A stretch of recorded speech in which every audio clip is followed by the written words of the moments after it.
Hello, everyone. Welcome to another Thursday night, or as I like to call it, my second Sunday of the week.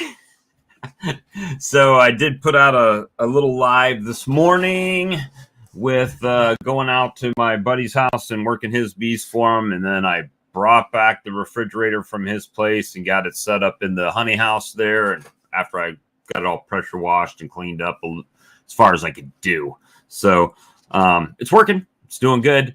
Also on the second batch of creamed honey. So I am learning that, and we'll see how we can hopefully improve profits on the honey by, creaming it up a little bit and see how it's going. So good to see everyone. I got Randy, Mike, Phil. Hey, I watched your video and shared it out on the channel today. So good to see you're still hanging with that.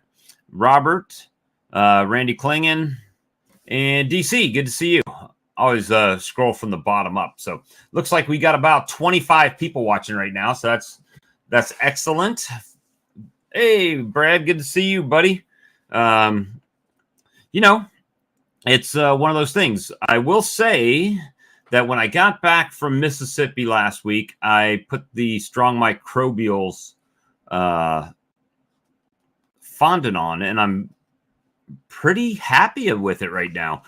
From this aspect is we've had some warm days, and it's not just like oozing out of the pack like most time fondants do down here. So from that aspect, looking really good. Also, it's got Apis Biologics in it, so that's good. You know how I feel about that. And so things are going good. And probably before long, we'll be offering those products on my website. So had a nice meeting with Strong Microbials today. It went well, and looks like things are going to move forward with that. So at least on a trial basis for the next several months. And of course, it's wintertime, so that makes it kind of weird too. So wintertime for all you guys, it's still kind of fall, spring-ish here. But Appy tablets seem to be doing really well. Really, I took one sting to the back of my leg. I mean, my pants got stung, but I didn't get stung. Just one to the back of the legs today, Larry. It's just one of those things that I don't use a lot of smoke, especially when I'm going live, because it's just another thing to have in the hand. Another thing that makes it even harder to see when there's smoke. Not terrible, but just don't use it that often. But the Strong Microbials products seem to be doing well in the colony. I will, this weekend, it's my goal to get through all my colonies and give a honest update on all of that and see how it goes. But the Appy tablets, I saw Phil's video. Pretty impressed. I mean, it went from way out of control to knocking it down a bit with the tablet, and then now it's in the acceptable range by everybody's standards, right? So Phil, I would be almost tempted myself that now that you've got it down to an acceptable range and it's getting winter, putting a tablet on now to try to control it almost like a sugar brick. Listen, hear me out. Almost like a sugar brick, and let them consume another one to see how that plays out. And let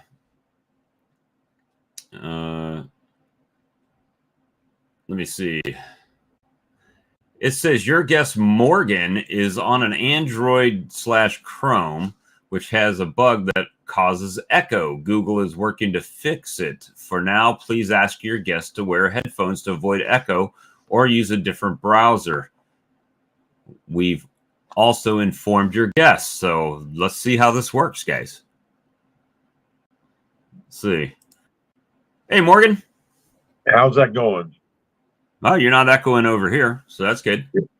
You're on my phone, because I got my sound turned off on the pros, I think.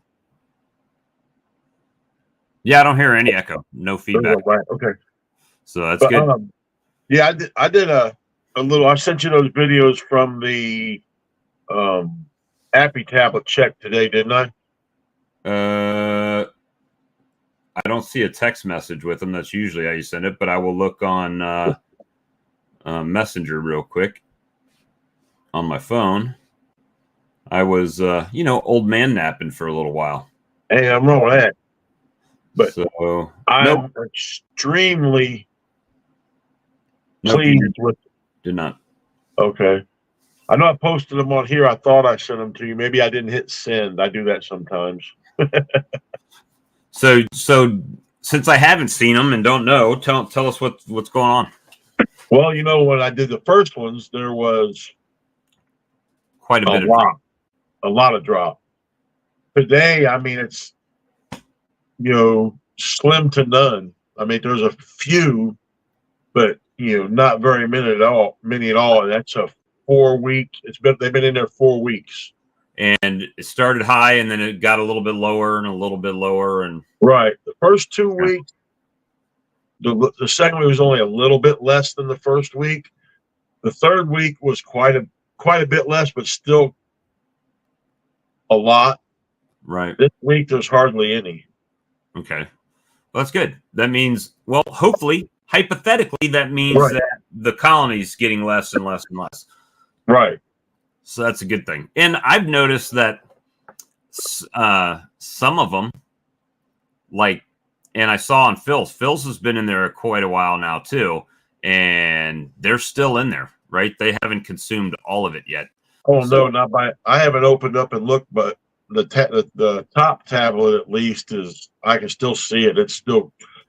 I mean, they got a lot left to eat, so there's going to be a lot more of whatever's in there that's doing them good. They still got quite a bit of it to eat. And unfortunately, these colonies that I went and worked today, they don't have a trap bottom board on it, so I won't know what the drop is. But I know they haven't been treated, right? Because since they haven't been treated, I feel like anything that drops on them is good. It's helpful to them. So that's kind of the philosophy that I've taken with those, right? So I'm just going to roll with that and see how it goes, because I don't think he treats them at all or hasn't treated them. So with the Appy tablet being all natural and putting it in there, if that's the route you want to go, no harm, no foul. He seemed to be pleased with it and scored myself a used refrigerator out of it. So. And I hadn't treated mine all since spring. I did some OA treatment in the spring and hadn't done nothing all spring. So, and then I put them in, and I mean, if he has any success like mine with it, I mean, it's, like I said, I'm very pleased. Now, you haven't done any mite. Have you done a mite wash? No. All right. So that might be something you want to. Yeah, I believe so as well, Randy. It would be helpful if the tablet was a little bit thinner, because it does help it to sit up a little bit in there for sure. Oh, actually, I just got it. You sent it by text. Okay. Yeah, I see it now. You sent it at 4:58. Yeah, I was in old man zone there. So that's why I did a nap in the recliner watching TV a little after that. So well, and the other thing, Philip, thank you. Thanks, Phil. You caught the little jab I gave you.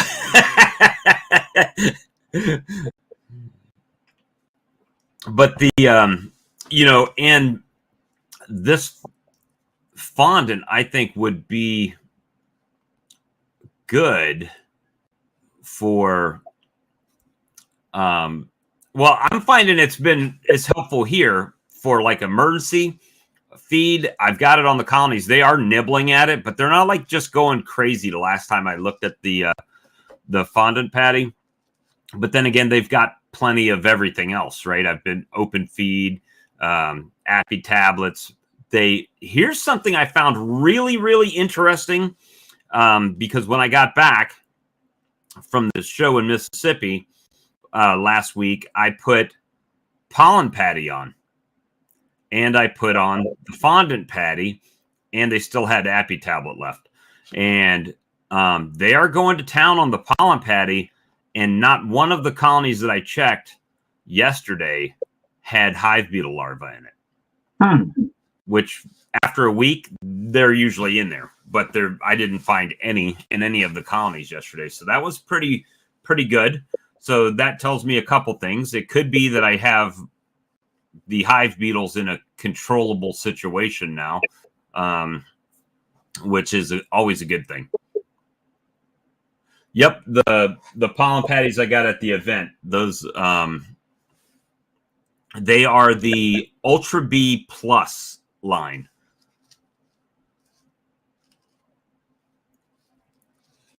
Yeah, so Phil, I'm going to be starting to take some pre-orders on that real soon. I'm going to try to get the products up on my website because for the products I need, I'm going to have to spend a substantial amount to get it. So it's going to be another gamble. And I say a gamble, not from the product side of things, but from a business side of things, right? It's a gamble because everything I get, if it doesn't sell, I'm stuck with, right? It's sitting here because I own it. So that's the risk. But because I have to get it from their warehouse in Wisconsin, shipping plays into it. So that's kind of the thing. So I might have to drop $5,000 to get the products in to be able to resell them. And $5,000 is kind of, cases of the fondant and stuff like that. But we'll see. Maybe I'll see if they've got individual serving size, like where you can buy 10 pounds. If you buy Man Lake pollen patties, you can buy like 10 pounds or 40 pounds and stuff like that. So maybe it's something that we figure something out like that and work for it. Also going to be trying to, and I don't do a lot of this type of thing, but they have supplements for like goats and pigs and horses as well. So that will be something that I'll be kind of investigating with. But it was a pretty good meeting today. Went for about 45 minutes, and I asked the guy to come on the live stream to explain more in depth about the product and what the benefits are of it. So the microbials, if you will. So I felt like that would be an interesting topic of conversation. So we'll see how that goes. But oh man, I'm trying to get comfortable over here. But the older we get, the harder that is to do, Bob. Man, everything's falling apart on me. Did you have you had good luck selling your creamed honey? I haven't got it out there. I just made a few jars, and I'm going to try taking it over to the Legion one of these evenings when they have chicken wings or something like that. And set up a table and just go in there, and I usually can sell a few jars or something. Somebody will try it. I'll probably. See, what you should do is off of every jar, donate $1 to the Legion, whatever fund they have. And then they feel like they're supporting the Legion and supporting a veteran, and you're not taking a big hit on it. And, right. It turns like a fundraiser at that point. Yeah, that's a good idea. A little marketing. Sorry with the can. Little marketing ploy. I've got my first jars of creamed honey done. However, I'm learning that it doesn't crystallize as fast as I thought it would. So when I made the first batch, it did crystallize pretty quickly. But I don't know what that level is, right? Where it should be before you jar it and all that. So I've been leaning on like Brian at Flower Street and some other people. And so, you can go ahead and jar it up now. Well, what I was doing is I was making a a pot on the mixer, right? And then I was taking part of that and I put it in my pint jar for my seed for the next batch. And then the next day I came and jarred it all up. Well, when I came back and added to start a new batch, well, the first batch wasn't probably as crystallized as it should have been as a starter. So it just has taken an extra day of mixing. Oh, okay. And then the flavoring, figuring out what is the appropriate amount of flavoring. So, and that's all to taste, right? Some people may not like it. Like I used the Snickers, and I probably could have used some more Snickers in there and made it taste a little bit more snickery, if that's a word. But it's definitely.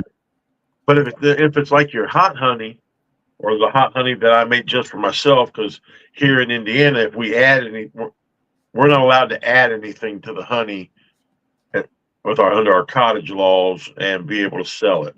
So Right. I made some hot honey for myself, and it's hotter now than it was 3 weeks ago. Thank you, Robert. Appreciate that, buddy. And I didn't do that with Phil, did I? I need to do that with Phil. Got to scroll back. I said it, but I didn't post it. Thanks, Philip. Appreciate you, brother. And the let me see. I'm missing some chat over here. Takes about a week to crystallize. Yeah, so I notice it'll change color, right? It'll start out dark, and then it starts getting whiter and whiter and whiter. And that is the point to where I'm trying to get it jarred so it's not too thick to be able to jar it. And right now it's not a problem because I don't have the jars. I'm waiting on them to come in tomorrow, right? So I can wait as long as it takes, but they're coming in tomorrow. And so I've got peanut butter. I have the Snickers. I've got cinnamon. And I've got that Girl Scout cookie flavoring, the Thin Mint. So those will be the 4 flavors that I'm going to try. And I'm thinking about, and I've been looking to try to find maybe some packaging or some way to package 3 or 4 jars as a set for like a Christmas gift set, right? So that might be something interesting. But the key is you can't, to make it reasonable, yeah,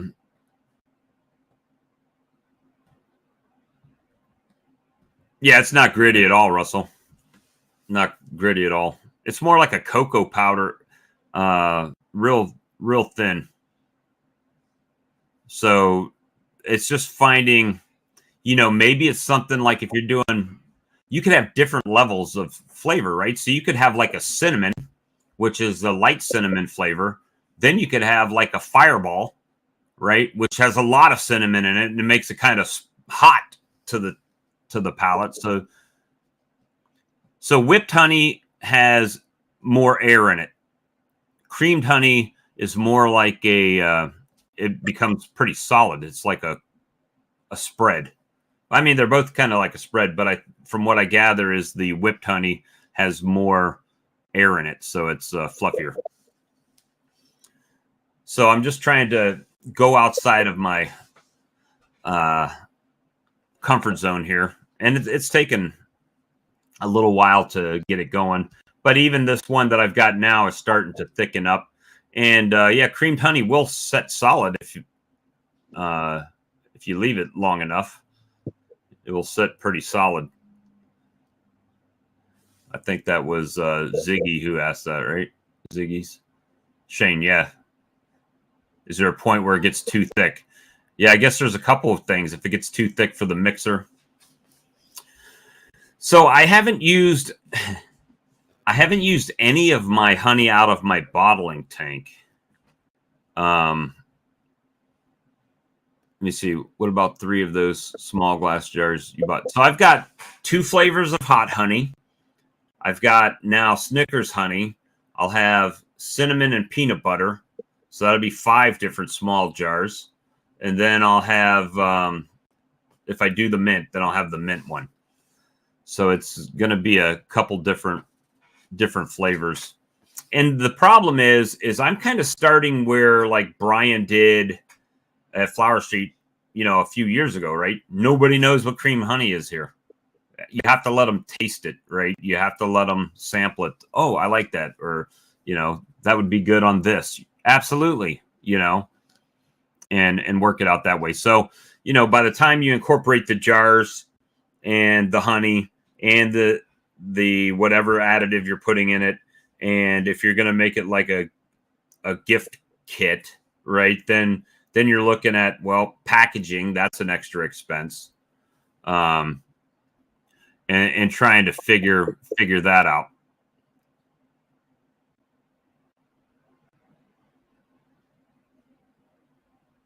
So, all right. So, talking about the hive beetles, do you think that the Appy tablets might have some? Because I noticed I didn't have hardly any hive beetles this last time, a couple, and early on I had some larvae that was in the tray, and there has been no larvae either in the tray. So you think there's anything in the Appy tablet that might be helping with that also?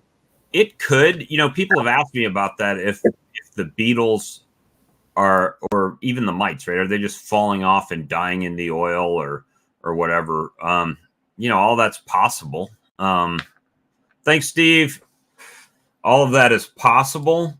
I don't have a way to check that. I know that all of my colonies seem to have the hive beetles in check now. Even the ones that had them on the top frame that I put the Swiffer sheets on, if you watch the video today, you can see what happens to the Swiffer sheet after a period of time, right? If you don't go back in it, they propolis it. It just becomes a thick piece of propolis. Yeah, it looks like cardboard. Yeah, and it's very hard to get out because it's so sticky, and you're tugging on it, and the bees are getting more and more mad every time you pull on it. But they work until that point. They work until they don't. Once the bees have propolized it, it's useless. The beetles can walk right on top of it and do whatever. But out of those two colonies today, I saw, I think, 2 or 3 hive beetles, which I hive tool tested, and they were actually up in the feeder. They weren't actually in the colony. So they got squished and they were done. And pretty much the same thing that I've seen in my colonies now. If I see 1 or 2, that's it. Smush them and let it roll. And now just feeding them and trying to I put a bucket of syrup on a colony that I went into, and I was like, wow, you guys went through some stores over while I was gone, Yeah, the beetles are seasonal, but the bad thing about them down here is the bees keep it nice and toasty inside that box, which really plays to the beetles' benefit, right? They can just stay in the cluster or wherever in there and be nice and warm. But they do seem to walk slower. They're not running all over the place, and you can really crush the crap out of them in there.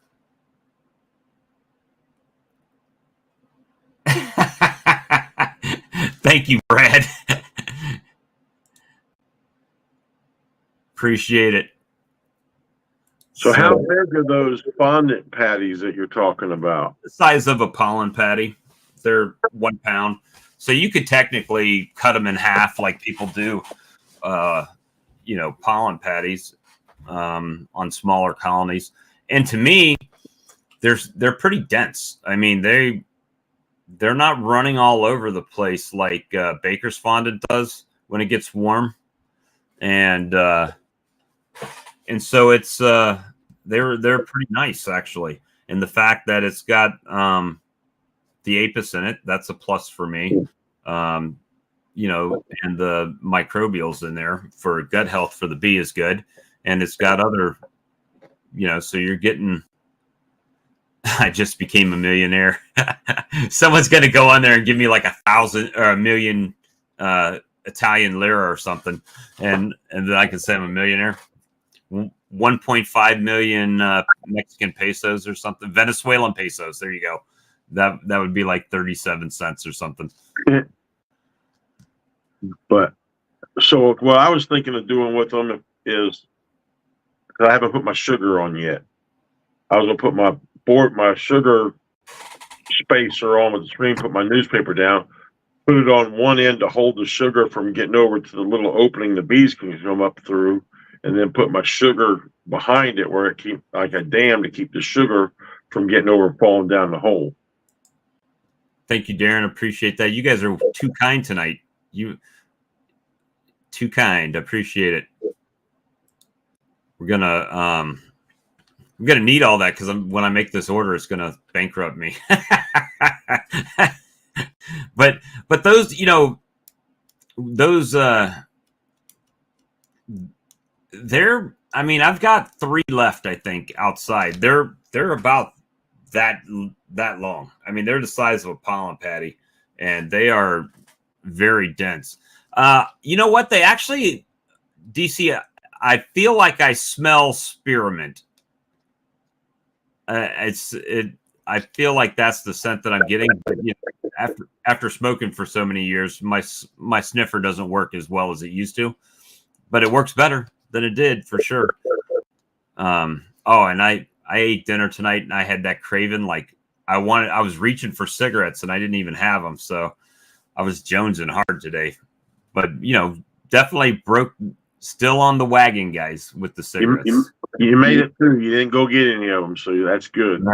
These things are much cheaper than cigarettes, and I'm trying to step down. Like I started with an 8, and now I'm on a 6, and then next one I'll go to a 4, and then a 2, and then just hopefully by then I'm not just addicted to the pouch in my lip and can get done with it. Hey, I'm gonna tell you what. The whole you guys would laugh. The top of my boxes. Thank you, Russell. Appreciate you, brother. The top of my boxes look so crazy right now. Like that first brood box has a fondant patty. It's got on my stronger colonies. I put half a pollen patty, right? Because I already know how it is down here. My weaker ones got about a quarter, and it was just, and then I had the Appy tablets. So it's like they've got everything they need right there for food consumption. And then put the lid on it or an inner cover and a lid and let it go. And if they were light, like that one colony that I was looking at, if they were light like that one, and it's the box, you guys will know the Hive because it's the one that Chris brought the screen bottom board with the tray in it. They kind of were getting a little bit light. And there are probably about 5 frames of bees in that box. So I put feed on them today just to try to get them to suck down some 2-to-1 and put some weight in that box. And, you know, just working on it. You know, when I first started, I did very similar to what Morgan does with the sugar bricks or the camp. What do you call it? The mountain camp method, where you just pour the sugar in there. That's what Sam does. He puts paper down and puts sugar on it, and you will all winter long. It looks like he went through a ticker tape parade because there's streams of paper all over his yard from where the bees have shredded it and pulled it out, right? And it's the weirdest thing. You've probably seen it, Morgan, where they've got a piece of paper towel there, and it's the width of a paper towel. It looks like a giant streamer hanging from the bee as it's flying out with it to deposit it somewhere off in the wilderness there. And last fall I put fall winter patties on when I filled them up with sugar. I filled them up with sugar chunks. Yeah, I had sugar. I was making bricks in bread pans, right? I would put wet sugar in there and then let it dry and harden into a brick. And I don't have a big moisture issue here. It's not a huge deal, right? Because it doesn't get like cold as you guys get for sure. And I believe that a little bit of moisture is good in there, not right over the brood box, but a little condensation gives them some, when it warms up, gives them some water they can go suck up, and help them out with. But obviously you don't want it right over the brood dripping down in their brood nest and all that, because that's death sentence. But yeah, really haven't had an issue. So I've used the mountain camp method the whole time since I started. But I was talking about sugar chunks. I was wondering, because people make sugar patties or bricks. What if you was to get the sugar cubes like you can get for people put in their coffee, and just put the sugar cubes? They're already little mini sugar bricks, right? You could. Same thing, really. It's the same exact thing. But you might have problems with the cubes falling down between the frames and stuff like that.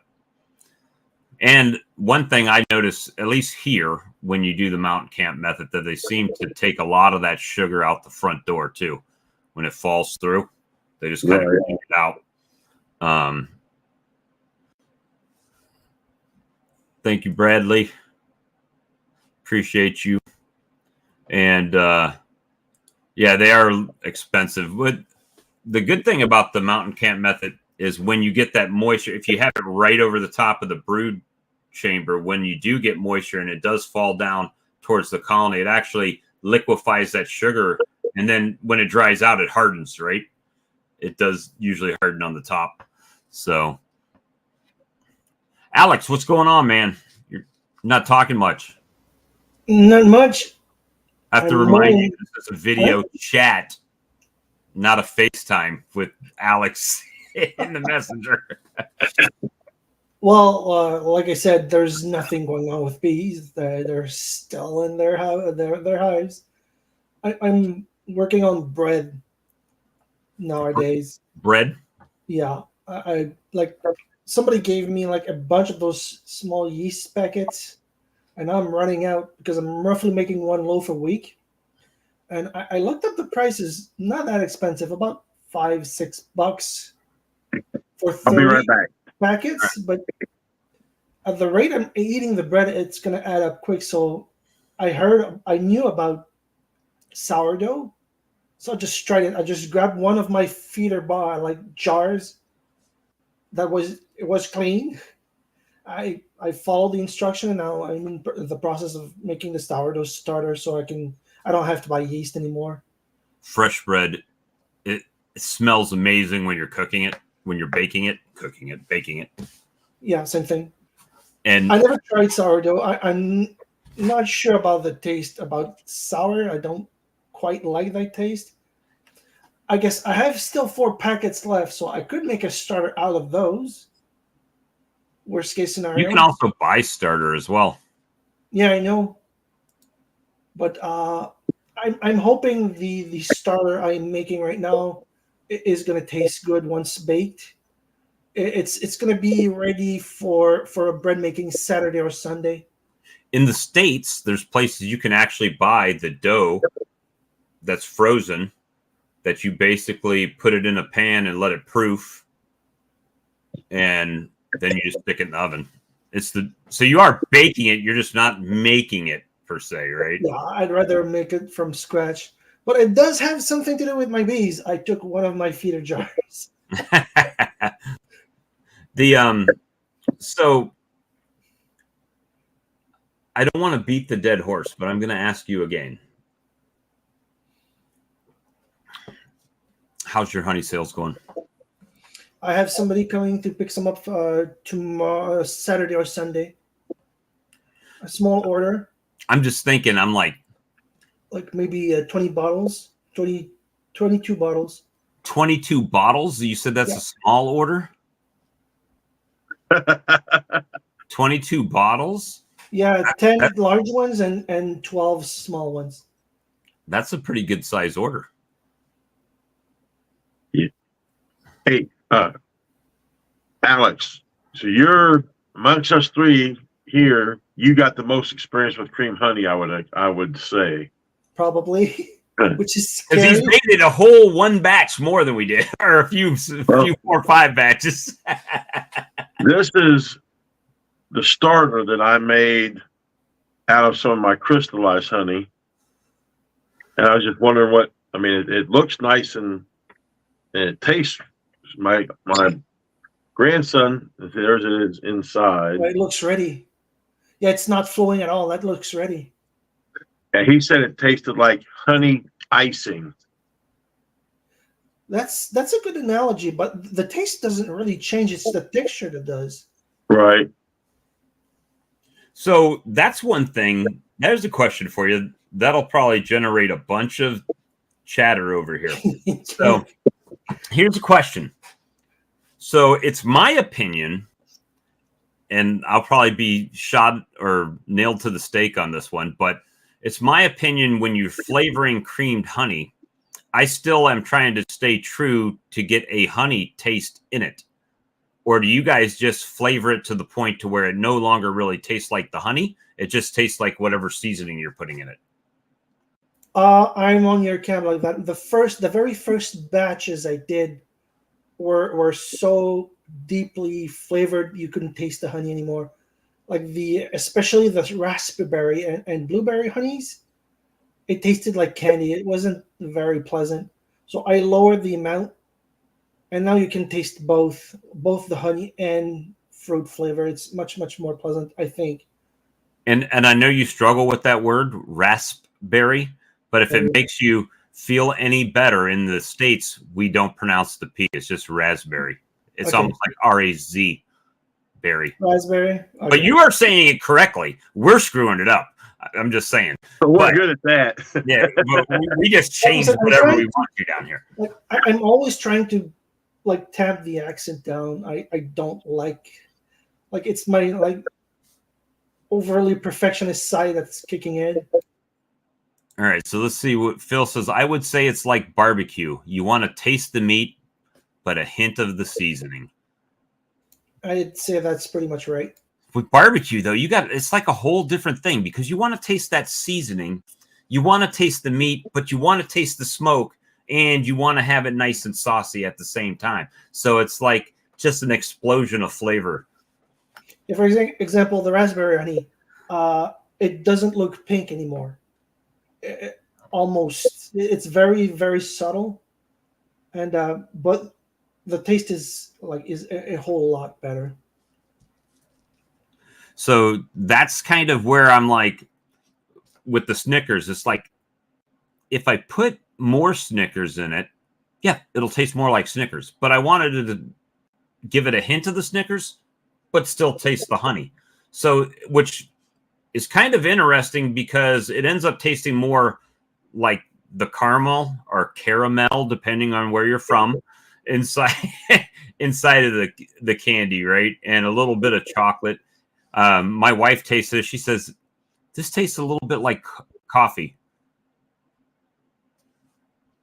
Yeah, I don't know. You popped out and popped right back in there. Morgan, I don't know what happened. I don't either. I was watching and it just blinked and there it was. So we had the discussion the other night about buying a creamer or using the mixer. And I sat there and I pondered that. Do I just order the creamer? Do I just get the creamer?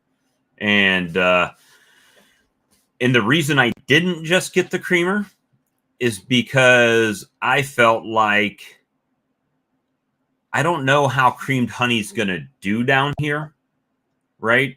Maybe over time and telling people and letting them know what it's all about and that type of thing, educating them. We don't pronounce the P in caramel, right? but the thing is that for me to spend the $2,000 for a big creamer at this point, I don't know that my market here at this point would warrant me being able to do that. Now, I might have the same experience as you, Alex. I might just put it out there and also, no, I want that. You know what I mean? And sell a ton of it. I don't know. But at this point, it was just a thing that now I've got a multi-use tool, right?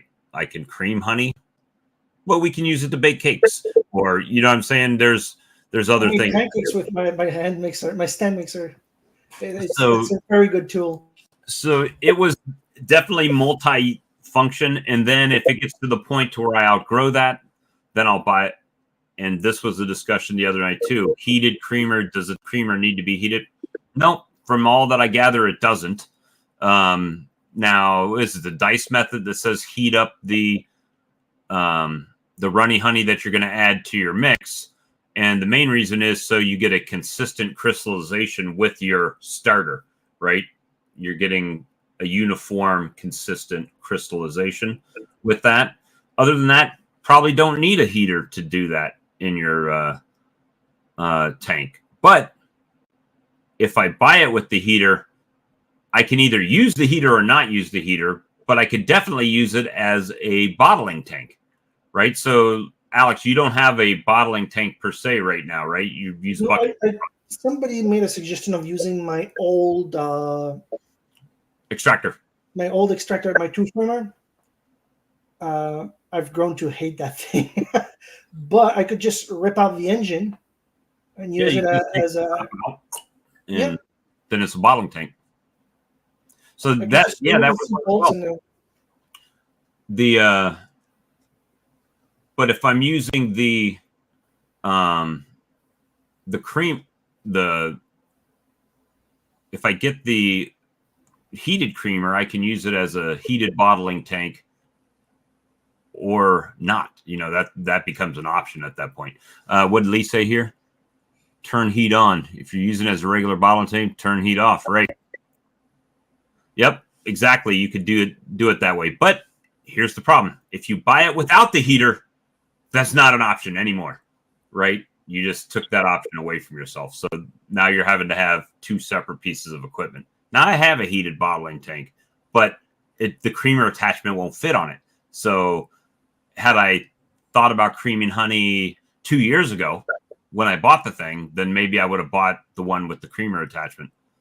So yeah, and heating it slightly can help with the bottling because it makes it run quicker, right? Yeah, because once it's set, it's like butter. It's kind of, it's not messy, but it can be a pain to put it in because you got to take one of those silicone spatula and scoop it up, and it's going to make spaces. Did your mixer not come with a nice silicone spoon? Yeah. No, there's a silicone mixing apparatus, but there's no spoon that came with it. Yeah, I got like the holiday package at Sam's Club with it. Yeah. And it came with another smaller pot. And it came with a smaller whisk and also a spatula / spoon. No, mine just came with mixer attachment. There's the whisk, the bread mixer, one with a silicone blade that scrapes the bowl, and I think and the default's like a paddle one, like the hollow paddle one. That's the one that I use. Yeah, that's the one I use too. I tried to use the dough mixer, the little corkscrew looking thing. It just didn't seem like it was doing a very good job. It doesn't stir enough. But go ahead. The starter that I made, I just used that because I didn't have the other yet. For one, I just used a hand mixer with some of my stuff that was already crystallized. The point it was almost like digging paste out onto to get the crystals broke up. And then when I made the other ones in the smaller jars than that, I used the stand mixer, but I used the whisk attachment. It seemed to work pretty good.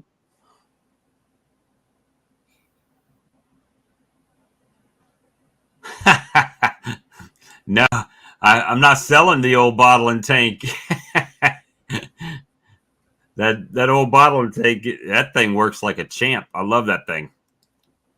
It runs on 110. It's got the pneumatic air valve. I actually have it on and warming honey right now, so I can do some more creamed honey. We're gonna roll with that one for a while, probably. If I convert my old extractor into a bottler, I'll need one of those, at least like manual valves for bottling honey. But it's pretty tall. I can't really picture myself putting it on a counter and filling it. because it's at least 3 feet tall. What, the bottling tank? The, Your the, extractor. the extractor, yeah. You should see how I have to do mine. So I've got my kitchen table, and I've got the bottling tank on top of that, right? So it's pretty tall. And I have to lift that bucket up over my head to dump it in. And then what I do is I've got a bungee cord on the on one of the handles, so I can, around the bucket handle, I bungee that to keep it tilted in the top, so it drips out and runs out into the tank until it's done. And You could get one of those support things to let it drip. I can't hook up a full one because it's just going to tip over. But once it's sufficiently empty, and it's like 15 Canadian dollars, so it must be like 2 cents for you. oh, you talking about the plastic like bucket purchase? Yes, but the one I saw was stainless. Let me see. I mean, I could put a link if you want, but it's going to be Canadian on Amazon. Well, so the problem with my bottling tank for a lot of those things is it's thick walled, right? So a lot of those things were not designed for how thick. I think the walls of my bottling tank are like 2 inches thick because of the heated coil in it.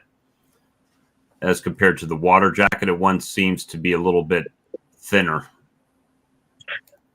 Which is weird because they're both supposed to be 18 gallons, but when I saw the one at Dirt Roosters, he had the 18-gallon creamer, and it was much narrower and taller than mine. Mine is shorter and bigger round, so. Well, hopefully next year I get a chance to let you know how the Brewmaster / bottling tank that I bought will work when Did you look at it to see if it had that tube on the inside? No, I got to go out in the shed and get it out and bring it in and open the box. And I've just been getting off late from work, but yeah, I need to do that. Something like that would be perfect if it doesn't have that little tube in it, or if you can remove that tube. That would be perfect for like what Alex is doing there. It's actually a brewing tank. Called Digiboil. It's called the Digiboil, and it's used for warming up like mead and stuff like that, right? To brew. And that thing, how much was it? Like a couple $100? Can you say that again? I don't think it wasn't quite that much. I have to look on my Amazon. Did you boil? Did you brew? Something like that? Right. Hold on. Let me look at my orders here, and I'll be able to tell you exactly what it was. I found it.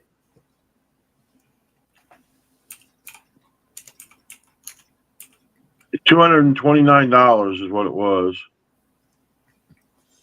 And how much does it hold? How much honey? Not little over 9 gallons, which for me having four colonies is perfect.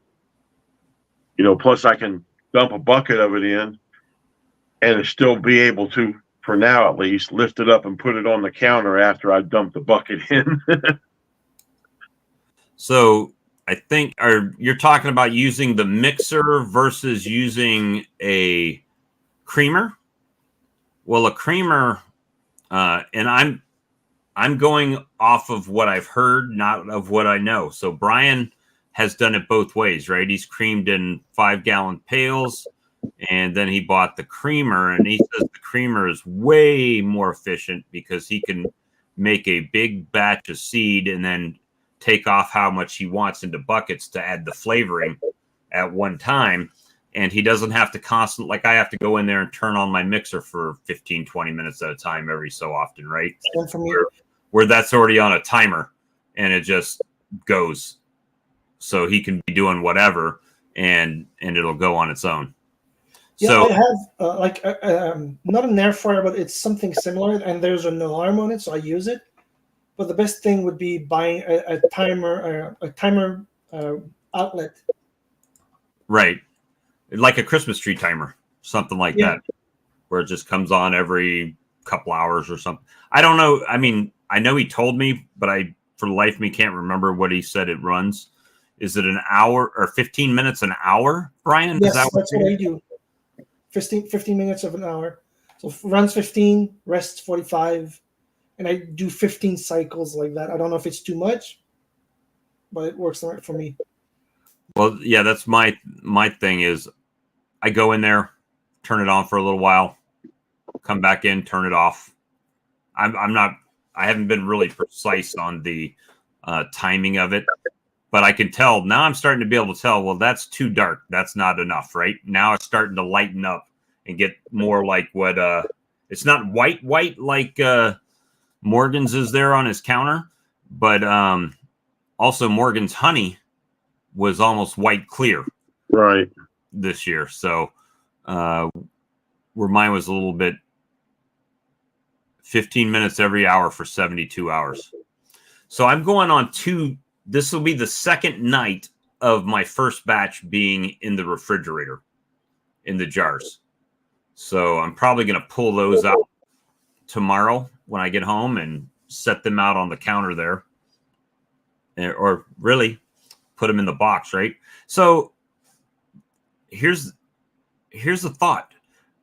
So I know it gets it thicker, but some people say that if you refrigerate or freeze, that it stops the crystallization process, but yet we take it and put it in a refrigerator to thicken it up when we're creaming honey.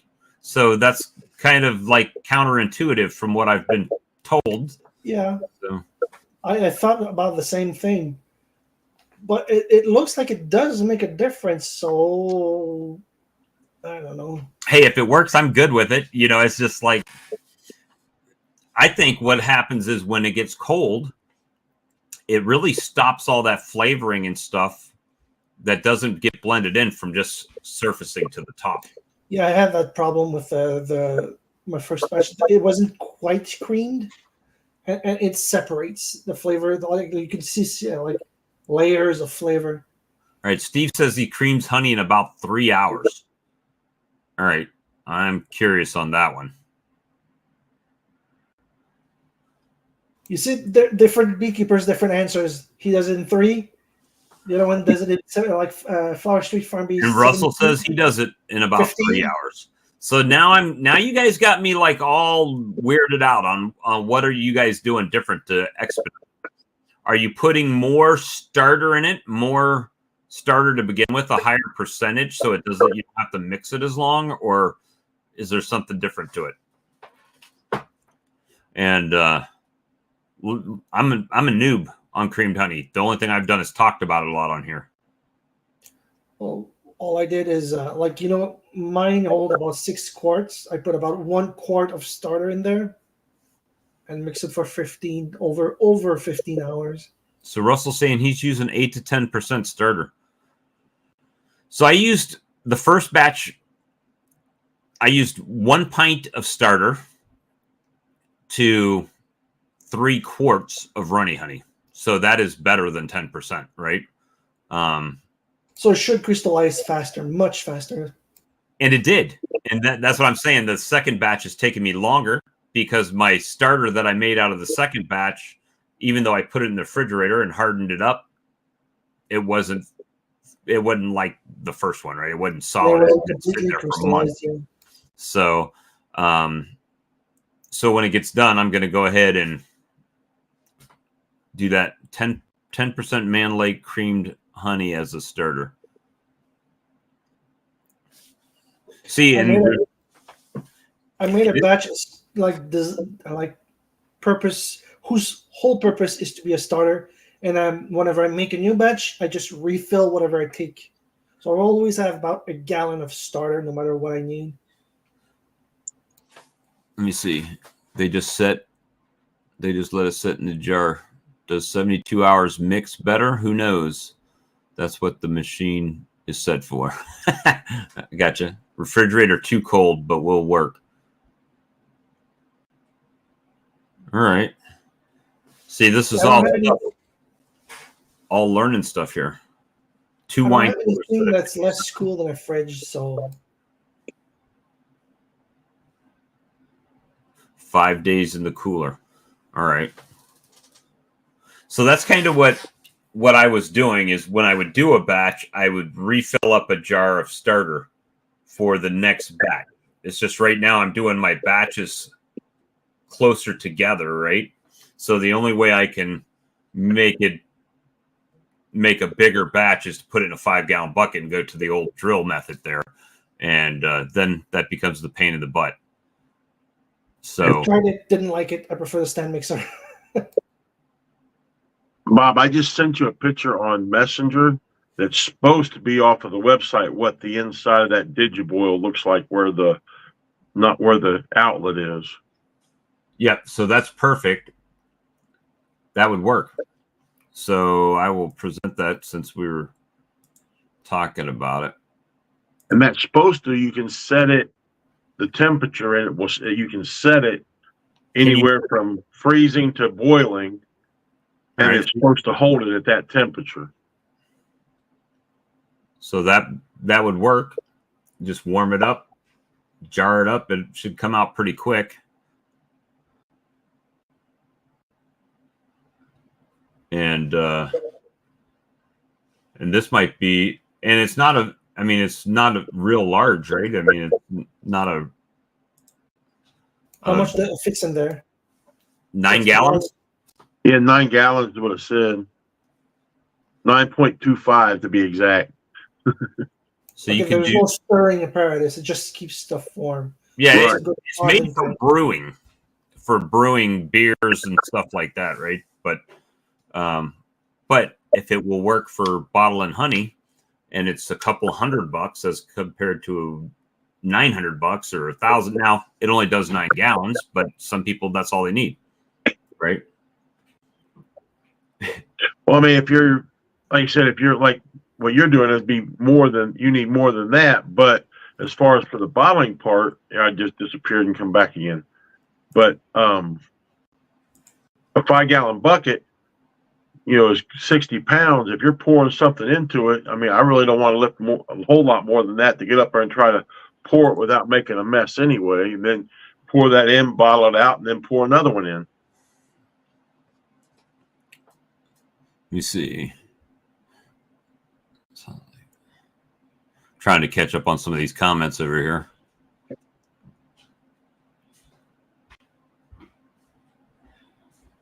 Hi, y'all redneck beekeepers.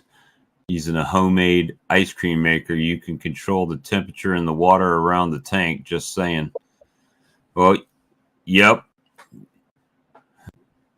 That sounds good. Well, I'm going to have to get off of the stream part of it because my grandson's going to be calling soon for me to pick him up, and I'll need the phone, so it'll be ringing in, and I'm on the phone talking to you. Gotcha. So I'm all put off, and I'll be on the chat part over here. Awesome. All right. But if I can figure out how to get out of here, I'll be good. I can kick you out. that might have. And poof. Gone. He's out of here. So I'm sitting there and I'm sitting there saying, man, I wish I had as much honey as Alex made. Honestly, with my colonies, because you made double what I made here. You made 600 pounds? 650. So you made almost double, right in the area. So I'm sitting there thinking, all right, and you, with your current colony situation, let's hypothetically assume they all make it through winter. That would be nice. And you have a nice year next year. You're looking upwards of 6,000 pounds on your colonies. And then I'm just through our conversations, right? 30 colonies, 200 pounds per colonies. 4,000. Okay. Either way, it's a lot. It's a lot of honey, right? So you're talking about 4 times what you had this year. If you don't add a single colony, you've got that. So yeah, I can't get above 30 right now anyway, so I'm perfectly fine with that. So the question is, and this is one reason why I'm following your story so closely.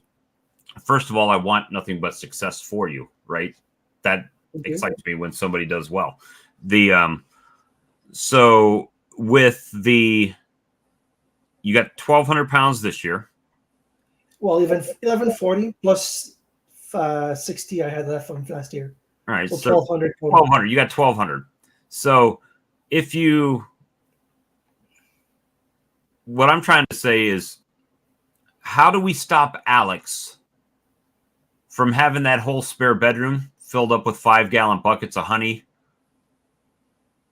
and get it marketed, right? That's the thing. How do we get Alex from selling as much as we need to get you selling as much as you're making over a 12-month period, right? You don't have to sell it all now, but over a 12-month period that you've sold through everything you've made and everything you're gonna make, right, over the next 12 months.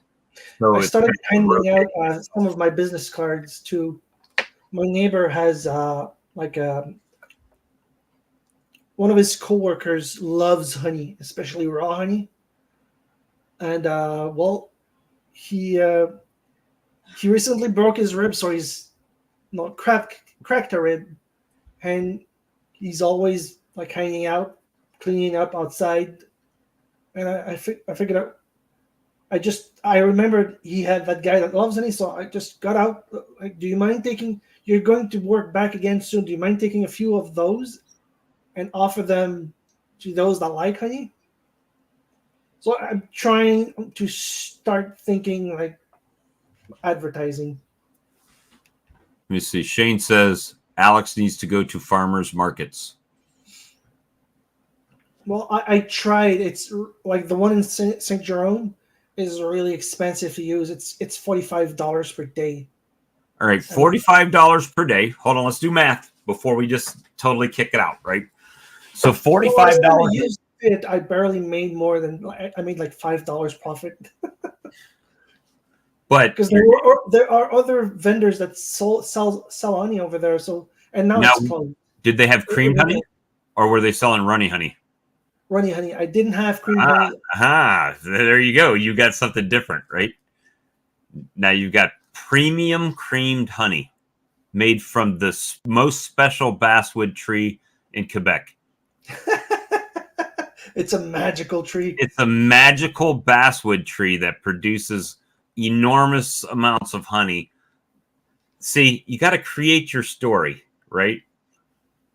You can be a little creative on that end, and when you're taught, it just makes people understand you're joking, right? Most of them will understand that you're joking, right? And you got to pay to sit at the adults table, Brian says. So the thing is, so you went to your business, your job there, and how many pots of honey did you sell at your job there that day? I don't know right? I don't remember the numbers, but over $300 worth. Okay, so that was out of 20-something jars, I think you said, right? That you sold roughly. Mostly flavored honey, so they're $10 a pop. So yeah. So you have to sell 4.5 to have a thing at the show there, right? I think if you roll up there with the infamous One Tree Honey Company premium honey, you will knock it out the park, because it's not just another runny honey, right? It comes from the magical basswood tree in Quebec. They won't know. That would be my story. I would sauce it up so bad, they'd be like, you got to be kidding. Oh, I might be kidding, but you'll never know unless you buy some of this magical One Tree honey and try it. And then once they try it, set the hook and reel them in, right? I mean, nice. Yeah. Well, you could for now, tell them there's a unicorn that lives under it. It doesn't matter, right? Just whatever it takes. That would be the whole thing.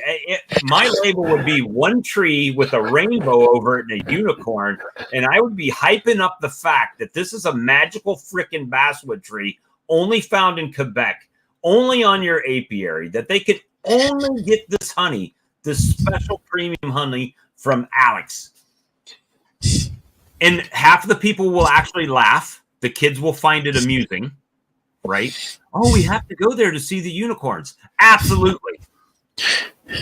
You know, I mean, it sounds stupid, right? It sounds like the stupidest kiddie thing ever. Yeah, but I It's see the something that brilliance in the people idea too. will remember, right? You remember that guy that was talking about the magical trees and unicorns, Yeah. and you can only get this money from this guy? We need to find that guy. Brad, I want to show you something. I'll be right back. Okay? Yeah. That's good advice, Bob. People love story. Your story is everything. Your story is everything. Your mic's a little hot tonight there, sir. Okay. See, you could sell tickets for tree tours. How's this? A little better? Or yeah, that's good. down a bit more? No, you're fine. No, it was just kind of when you first came. Yeah, I had turned it up for the other mic. Yeah, see that? It's not the worst way to kill some time at the market. I think whether the story... Hell, we buy cookies from a bunch of elves that live in a tree. Exactly. Story is everything. And the story doesn't have to be true. Right. Doesn't have to. Recognize this, Brad? Should I? Sourdough starter. I decided to make them. Oh, yeah. Sourdough starter. I thought you'd been out milking the bull again.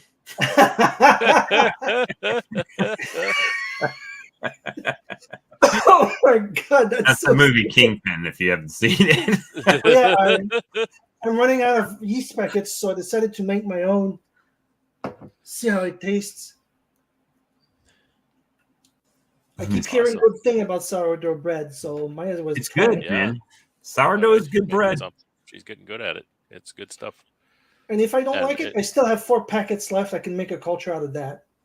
The nice thing is it's 3 ingredients: flour, salt, and water. That's all that goes into it. That's right. It's magically delicious. It's magically delicious. I mean, you'd probably get some trademark letters like I've gotten, but who'd ever know? You can say that all you want. Yeah, you can say it. Just don't print it. Don't run ads. Don't put it on your label. But it's building that story. That's good advice. I think that is really good advice. Stories, everything. Stories, everything.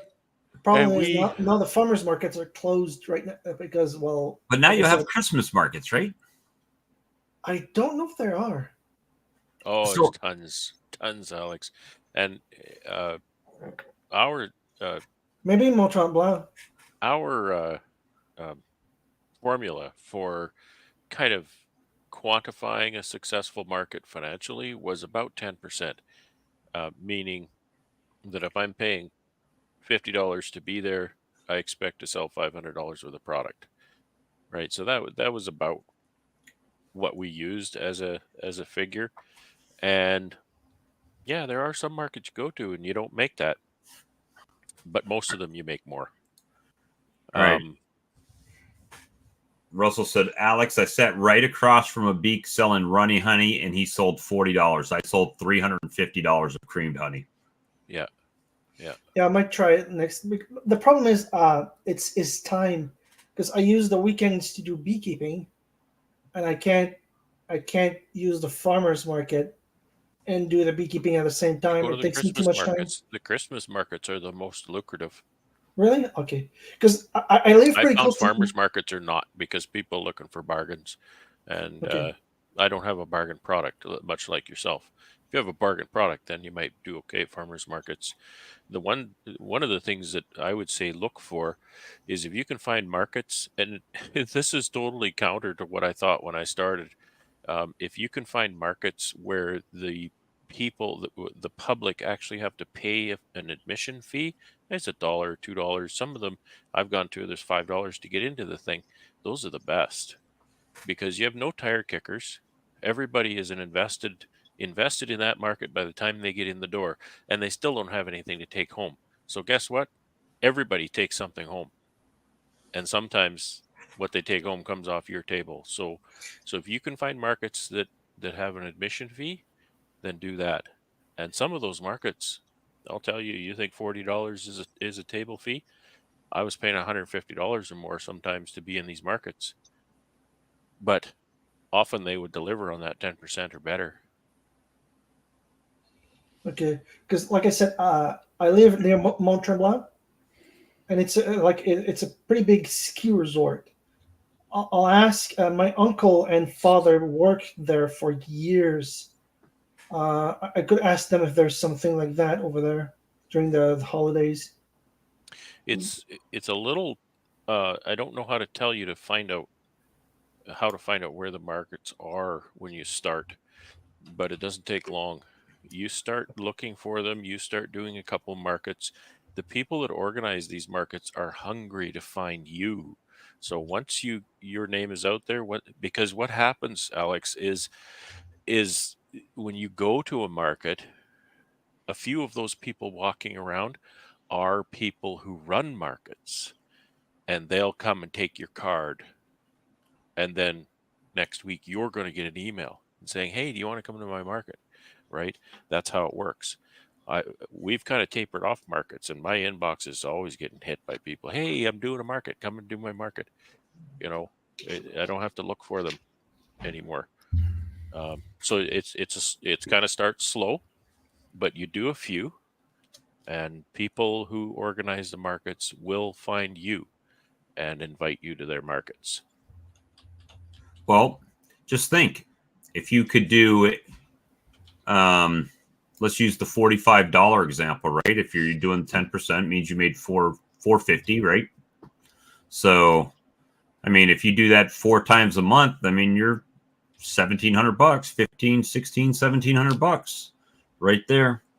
And all of the people that are now have your phone number and your not your cell phone number. They got your VoIP number, and they've got the your email address, and they know how to find you, right? So that's the thing that will spread the word. I mean, I'm lucky that I live on a kind of busy road, right? And I just set the thing out there. My worst market that I did. Hey, Charlie, I didn't even say hi. Sorry. My worst market that I did, and I should have never signed up for it. It was a bad idea. I sold 50 cents. 50 cents. What do you sell? A 50 honey cents. straw? And yeah, that's exactly what I sold. And nobody else at the market sold anything. I was the only one who sold anything that day. It was a poorly organized, poorly timed, and poorly advertised market. And we were all really choked because the person who organized it was one of the sellers in the room. And we were all just kind of looking at that person thinking like, he's the only one that made money that weekend. The only person who made money was that person, right? We all, I can't believe they didn't say, I'm going to give you half your money back or something like that. But, oh yeah, it was pretty bad. But on the other hand, there's lots of markets I've gone to. I make $200. I make $300. It's $200 or $300 they didn't have, but yeah, you kind of wish for more. Lots I've made $400 and $500, and a few $1,000 and up. I think my best market ever was $2,200. I made one day. That's pretty good. Right, and Pretty those good. are just That's kind of great. those are just kind of you can't predict that, right? Sometimes you go to that See, market. that's the unicorn that's underneath your tree there. Yeah.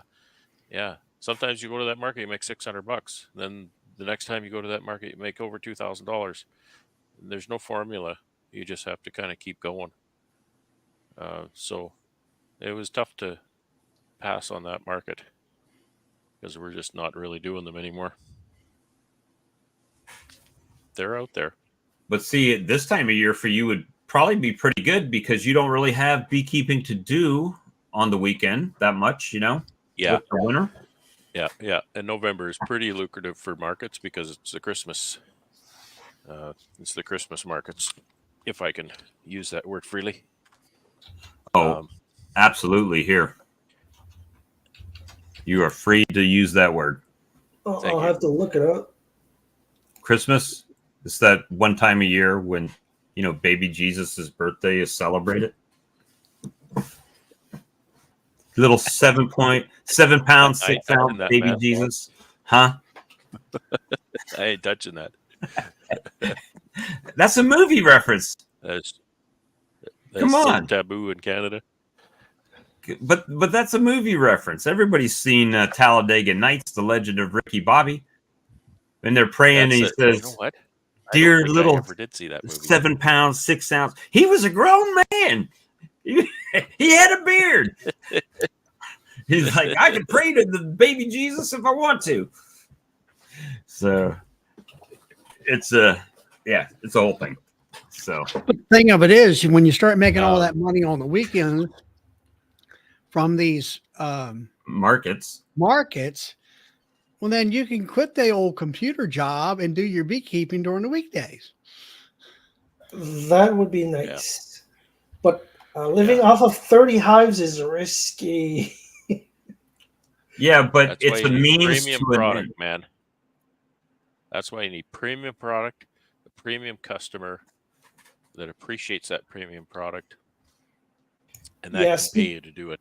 Speaking If of you premium try to products, produce an everyday product, you will never quit your day job. That's my opinion. Because you got to, if you're producing an everyday product, you have to produce so much of it to make a living, right? You need employees. You need huge infrastructure. You go for volume on that kind of thing.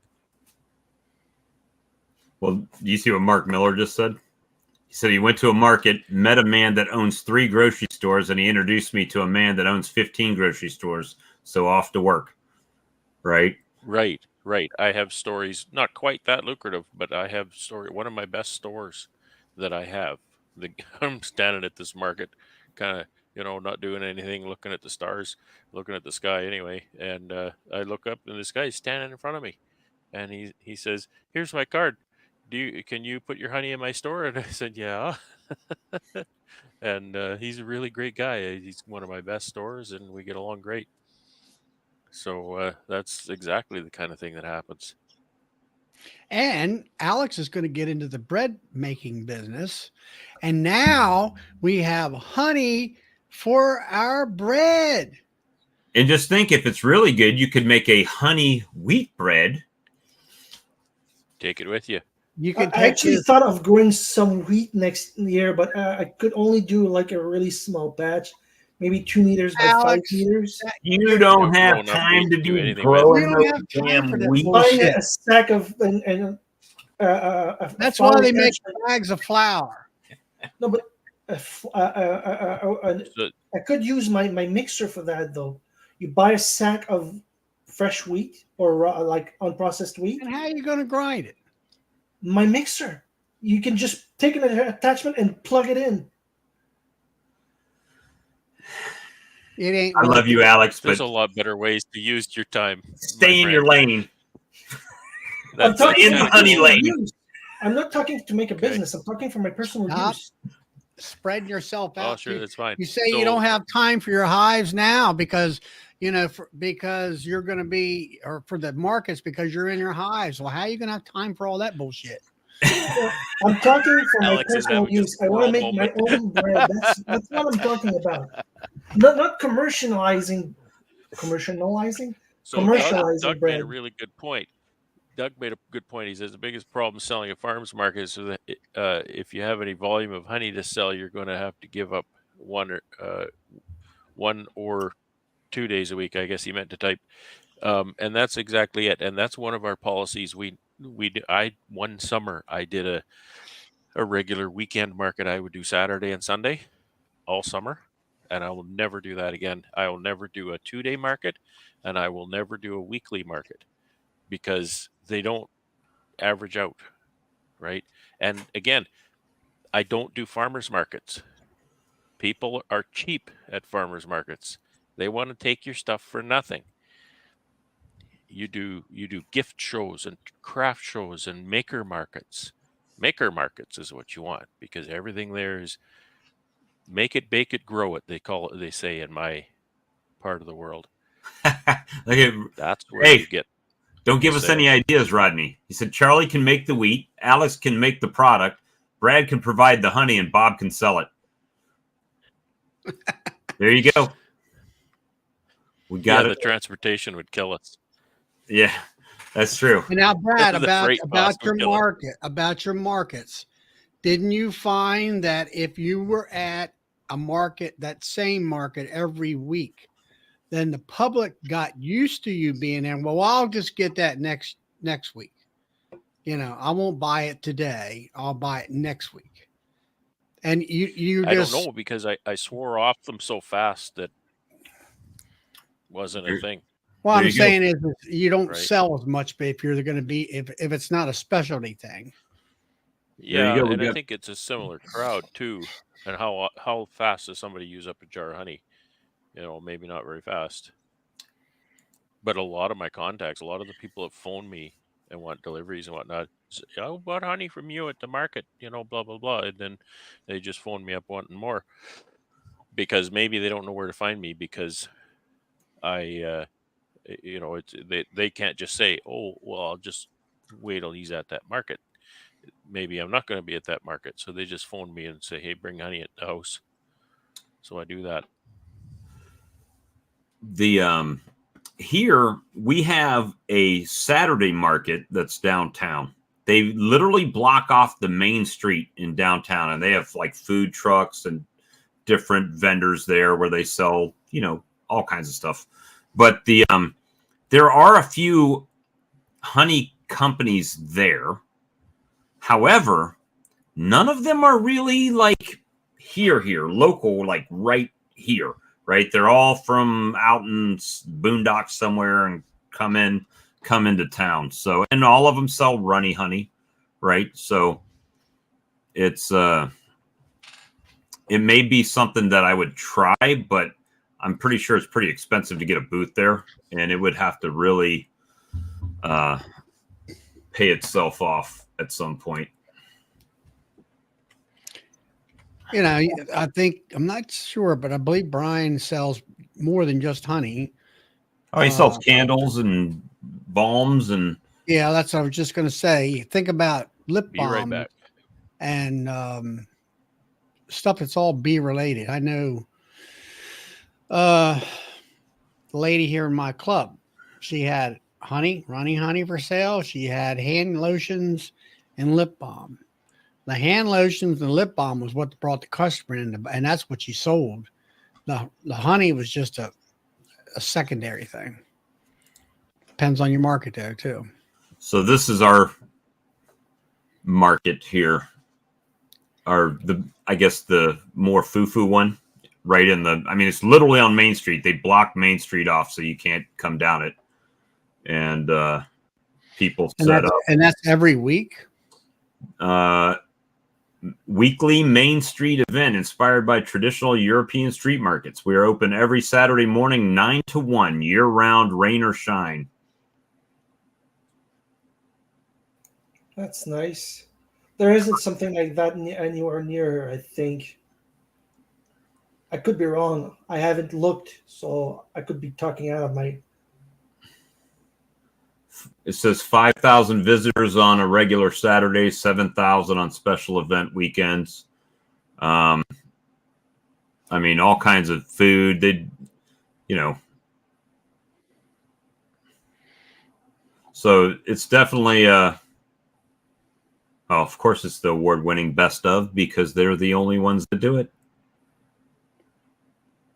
But again, it's one of those things that, do I have enough products to even make a nice looking display at something like that, right?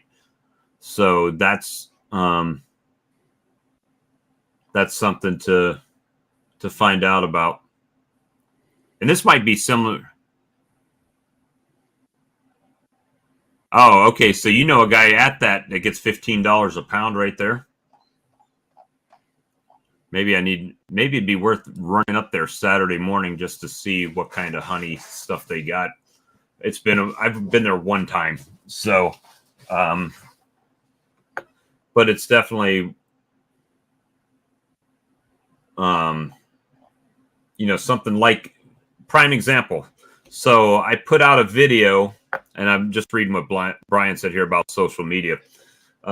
I put out a little video and photos of the Snickers, right, with the honey, and I was getting a lot of people commenting on it. So once I get my batches done of the different flavors and they've all been exposed to it on my Facebook rounds there, then I'll say, hey, we're going to be out here today with the Snickers and this and that type of honey. So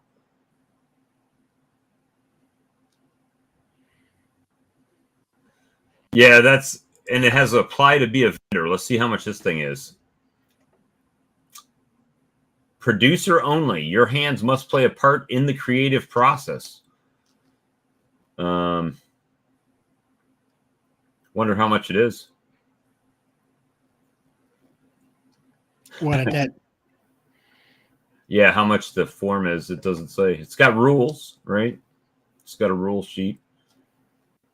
That keeps all the riffraff out. Next page here is an application. It doesn't say how much it costs. Farmer. I guess I'm a farmer. I grow and sell my own product exclusively. Mm-hmm. City of Columbia. I've got a retail license. I don't have a business license because I'm a farmer. Haha. DHEC license. No. Yeah, Brad, I've been meaning to ask you your opinion because James left pretty early last time. He made me realize I didn't ask enough for my honey. I basically I sell my big jars 15, and I offered 33%, so 5. He said I offered way too much. Now I intend to honor that deal, and he suggested like for a year and then change the prices. What would you do? Okay, I want to make sure I understand. Okay, When you say big jar, there's a university club. What- students, they're coming what's to the kilograms on this big jar you talk about? 600 grams. I sell them $15. Okay. I asked Okay. for I offered 5 out of those 15s for them, but James says I offered too much. He suggested I keep my word for like a year, but say change the price after that time. That's It feels risky. that's the absolute most that you should ever do. You've given them a very sweet deal. It's not unreasonable, but you definitely are not doing any favors for yourself. Because didn't know. if you consider like just think yourself about the division of labor. The division of labor. How much work did you put into that jar, and how much work did they put into that jar? The work that they put in that jar is they picked up the jar and put it on a shelf. That's it, right? You worked all summer, so you definitely should be making the lion's share of that revenue. And you can even easily just push their revenue by pushing up your price, right? I have stores that are undercutting my price and are pricing my product below other people's price. So guess what? My price is going up. Okay. I can't dictate what the store sells. So what is it? You say this is a college, Alex, or what is Like it? a college club, like a bunch of students that have a small organization, and they ordered some honey from me, about $200 worth. Okay. Now I offered them 33%. James says I offered too much. So Yeah, are they what's your reselling it agreement? to somebody else or what? Sale? 2 people talking at once. Is this a one-time sale, or is this something that you've agreed to do ongoing? It's to be determined. Well, then It it's a could be one-time sale. ongoing. Then. No, It could be ongoing. you're determining that right now. It's a one-time sale. No, I don't think it is. I'm not They asking didn't- if you think they will buy it again. Have Yes. you agreed to sell it to them for this price for a long period of time? Yes. That's How why long? James said, like, offer for a year that price and then maybe change it. But it feels like I don't know how to act. Like I said, I have no experience in there, and I feel like I shot myself in the foot. It'll bleed for a while. Yeah. Well, you basically ended up with we've all done it. Oh, yeah. You basically ended up with a 50-50 split. By the time you take your cost of your bottle and your label and all that out of it, or your pot, whatever you want to call it, and you're giving them 33%, you're taking 33%, and then your time and labor and everything else is ate up in the middle, right? So you're basically 50-50 profit split on that. Some close reference to that. And don't feel like, don't feel like, oh my, we're stupid, because we've all done it, and you're not, because you didn't, like, this is a new world, right? So and you're smart because you're bringing that to people who've done stuff, and you're asking. That's the most important thing. Well, something else you could do. That's a hefty margin. It's not the end of the world. Well, here's the rule, however, though, in pricing is always start high, because you can always lower your price. It's way harder to put your price up. So always start high. If somebody asked me that, I'd give him, I'd offer him a 10% margin, see what he said. If he takes that, great. Right? If he's, gee, I want, okay, 15. Right? Okay. That's just always start high. Well, like I said, If now you want I can't back up. If you want 80%, start at 90%. You might get 85, and he'll think he's getting a bargain. Okay. But now, like I said, I don't want to back out because I'll look like like a jerk. all right. Well, here's the thing.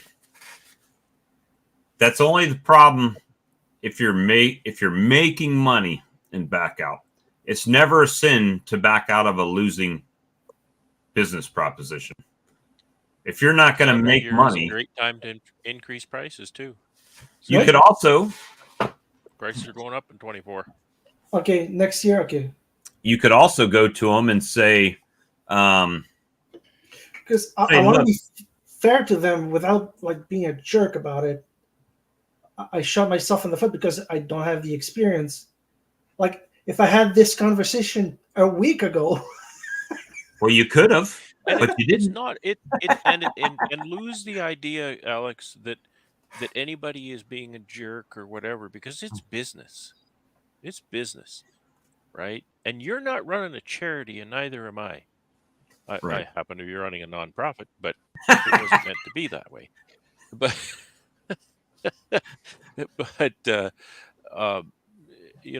it's not. If you ask a lot for your product, it's not because you're a jerk. It's just because you value your product. No, that's all. By jerk, I mean changing my nobody price has a right on a dime. That's what I meant. Here's what I would do. Yeah, that's difficult. There's a way around it, though. Not. You could go to them and say, hey, when we talked about this, I didn't have a good chance to crunch the numbers. But after looking at my costs and everything, I agreed to do that sale for you this time. So I'm going to honor that. But going forward, I need to make this is what it's got to be, or I can't do it. And that way you're still honoring your commitment, but you're letting them know that you're not a schmuck and you have to do this, right? At a certain level.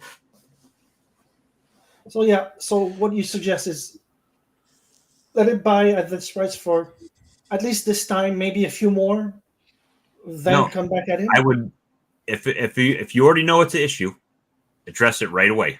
All right.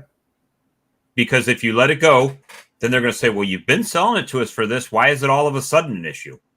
If you let them know right up front that you've identified an issue, but you're a man of your word because that's what you told them you were going to sell it to them for, you can do it. I want to keep my word.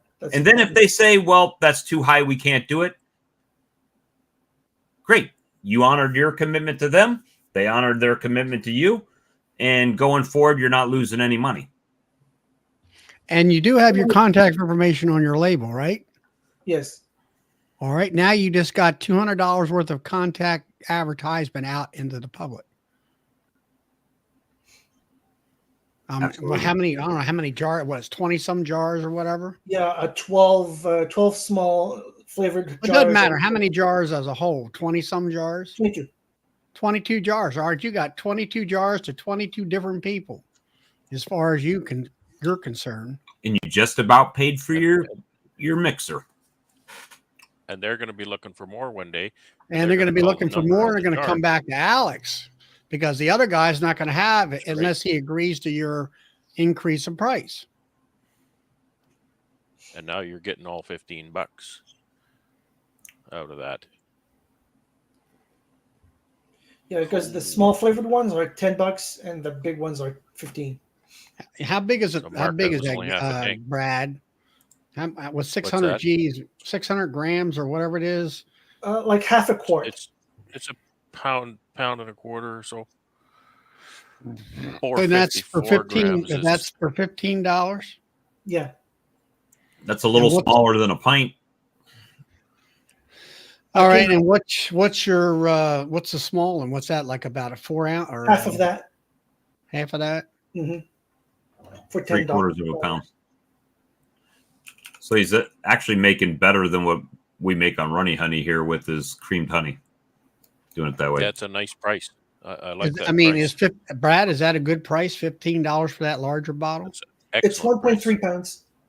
I'll sell Is it. it- I'll is sell it too 1,000 cheap, grams for or- that price, but it's not creamed. Well, creamed, yeah, but it's not. It's clover and wildflower honey. It's not a flavored honey at all. I'm gonna grab a drink, guys. Okay. I didn't know whether that was a Yeah, that's a good good price. price or not. It's, I mean, good for you, not bargain price. So keep that price up, Alex. The customer has to know by the price that it is a premium product. If you start bringing that price down, then it falls into a different category. All right, if he's product. going to retail at $15, and you got what? How many? 12 bottles in a case, is it, or 24? Our case is 12 bottles. 12 bottles, and you're normally going to retail it at 15. So if you wholesaled it to them, if you're going to give them a discount, that would be what? Let's say I get 13, 10 per 13. box right now. Huh? 10 per bottles right now. That's what I offer. I would, them. yeah, but you should be getting what, 13, Brad? Something like that. Yeah. See, I'm a little low still, judging by what the stores are selling my product for. You should be getting at least $12. Okay. And for your product, that's the flavored honey, right? The flavored that's the honey, flavored honey? the flavored honey sells for like the price I sell the flavored honey bottles is 10. I offered them 3 out of that 10. All right, if you have a case and you sell a case and you normally get 15, if you take 20% off, that's $12 per jar. So they can mark it back up to 15 and they can make $3 and you're going to make 12. Right. And that's more of a reasonable split. Yeah, because So, the reason if you I can get into offered that arena, if you can get higher than that, that's great. But look for something more in the $12 or $13 arena. because the reason I went for that price is I contacted 2 stores and they both asked for 30%. I thought that was normal. Oh yeah, they ask for I anything. mean, and you're right. you could get, Go ahead, Charlie. I'm doing some math here. We saw the smoke. I took a course. That was 15 offered here, times Alex, for grocery store selling, and they taught us that 30% gross margin was the norm. After I started selling to stores, I realized it is not. Sometimes this guy's selling my stuff for 15% gross margin. Sometimes 25.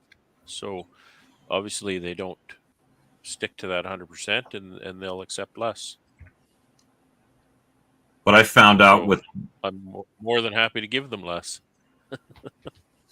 with bee supplies, if I'm selling bee supplies and I get a 30% margin, that is 30% before I have it shipped to me, right? So now that cuts into that 30%. So maybe we're down to 25%. And then, then you resell it. So if you give a discount, now I'm down to like 15%. And when it's at 15%, it doesn't really make it worth the time and effort, right? If you put that in perspective, I mean, if you spend 40 bucks, you're making $3 or no, I'm sorry, $1.50. You're making $6 on $40 of product. So it's not too worth it at that point. Where I sell my honey, they mark it up $1. What I've done, Alex, and it's a little bit of an involved spreadsheet I use, but I've always struggled with pricing and all of those unknowns, right? You have to drive somewhere to pick up your jars, right? There's a cost to that. A whole bunch of stuff you have to do. And I'm not talking about cost of production. Cost of production is one thing. The costs for the product I'm talking about is after it's in the pail ready to pack, right? So up until that point is cost of production. Then it's, goes into the sale price. I look for every single expense I can find that costs me. I need to drive to the packer. That goes into my price. I have to drive to the bee supply, get my jars. That goes into the price. My label goes into the price.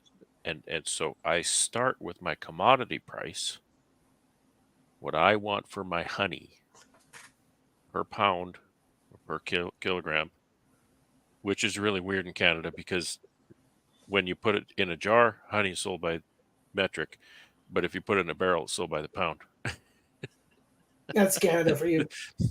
Well, that's because America sells it by the pound. So, just to talk apples and apples. However, that's trivia. So I'll take every cost I can possibly think of that's going into getting that thing on the store shelf.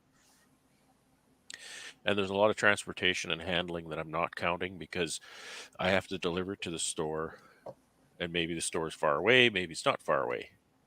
I have to, handle it a whole bunch of times. So I try to add all of that in, and that's what the stores pay. That's the price the stores pay. So After when I you get my commodity price and all of my expenses, that's what the stores pay. So I know I'm getting, X number of dollars a pound for my honey. I know that. And everything else is covered. I add $1 per unit for handling because I want there to be a difference between handling a 500-gram jar and handling a kilogram jar, right? It costs 50 cents to handle the kilogram jar and it costs $1 to handle the 500 gram. You know what I'm saying? So every unit gets $1 added to it, and that $1 is mine. And then the retailer takes whatever price I come up with, and then they add their margin on that. You don't want to give, and this is I'm talking about retailers, but I think it works for everybody. You don't want to make that price an even dollar amount. You want to make it some weird, $12.63 a jar, because then it's easier for them to accept a price increase because they can't easily conceptualize the math in their head. You can get $3 or $12.96 a jar, 92 cents a jar pretty easily, and they don't even really notice, right? which I don't slide price increases past. I always let my retailers and my customers know about price increases, but it's just the perception. And this is just stuff I was taught in this course.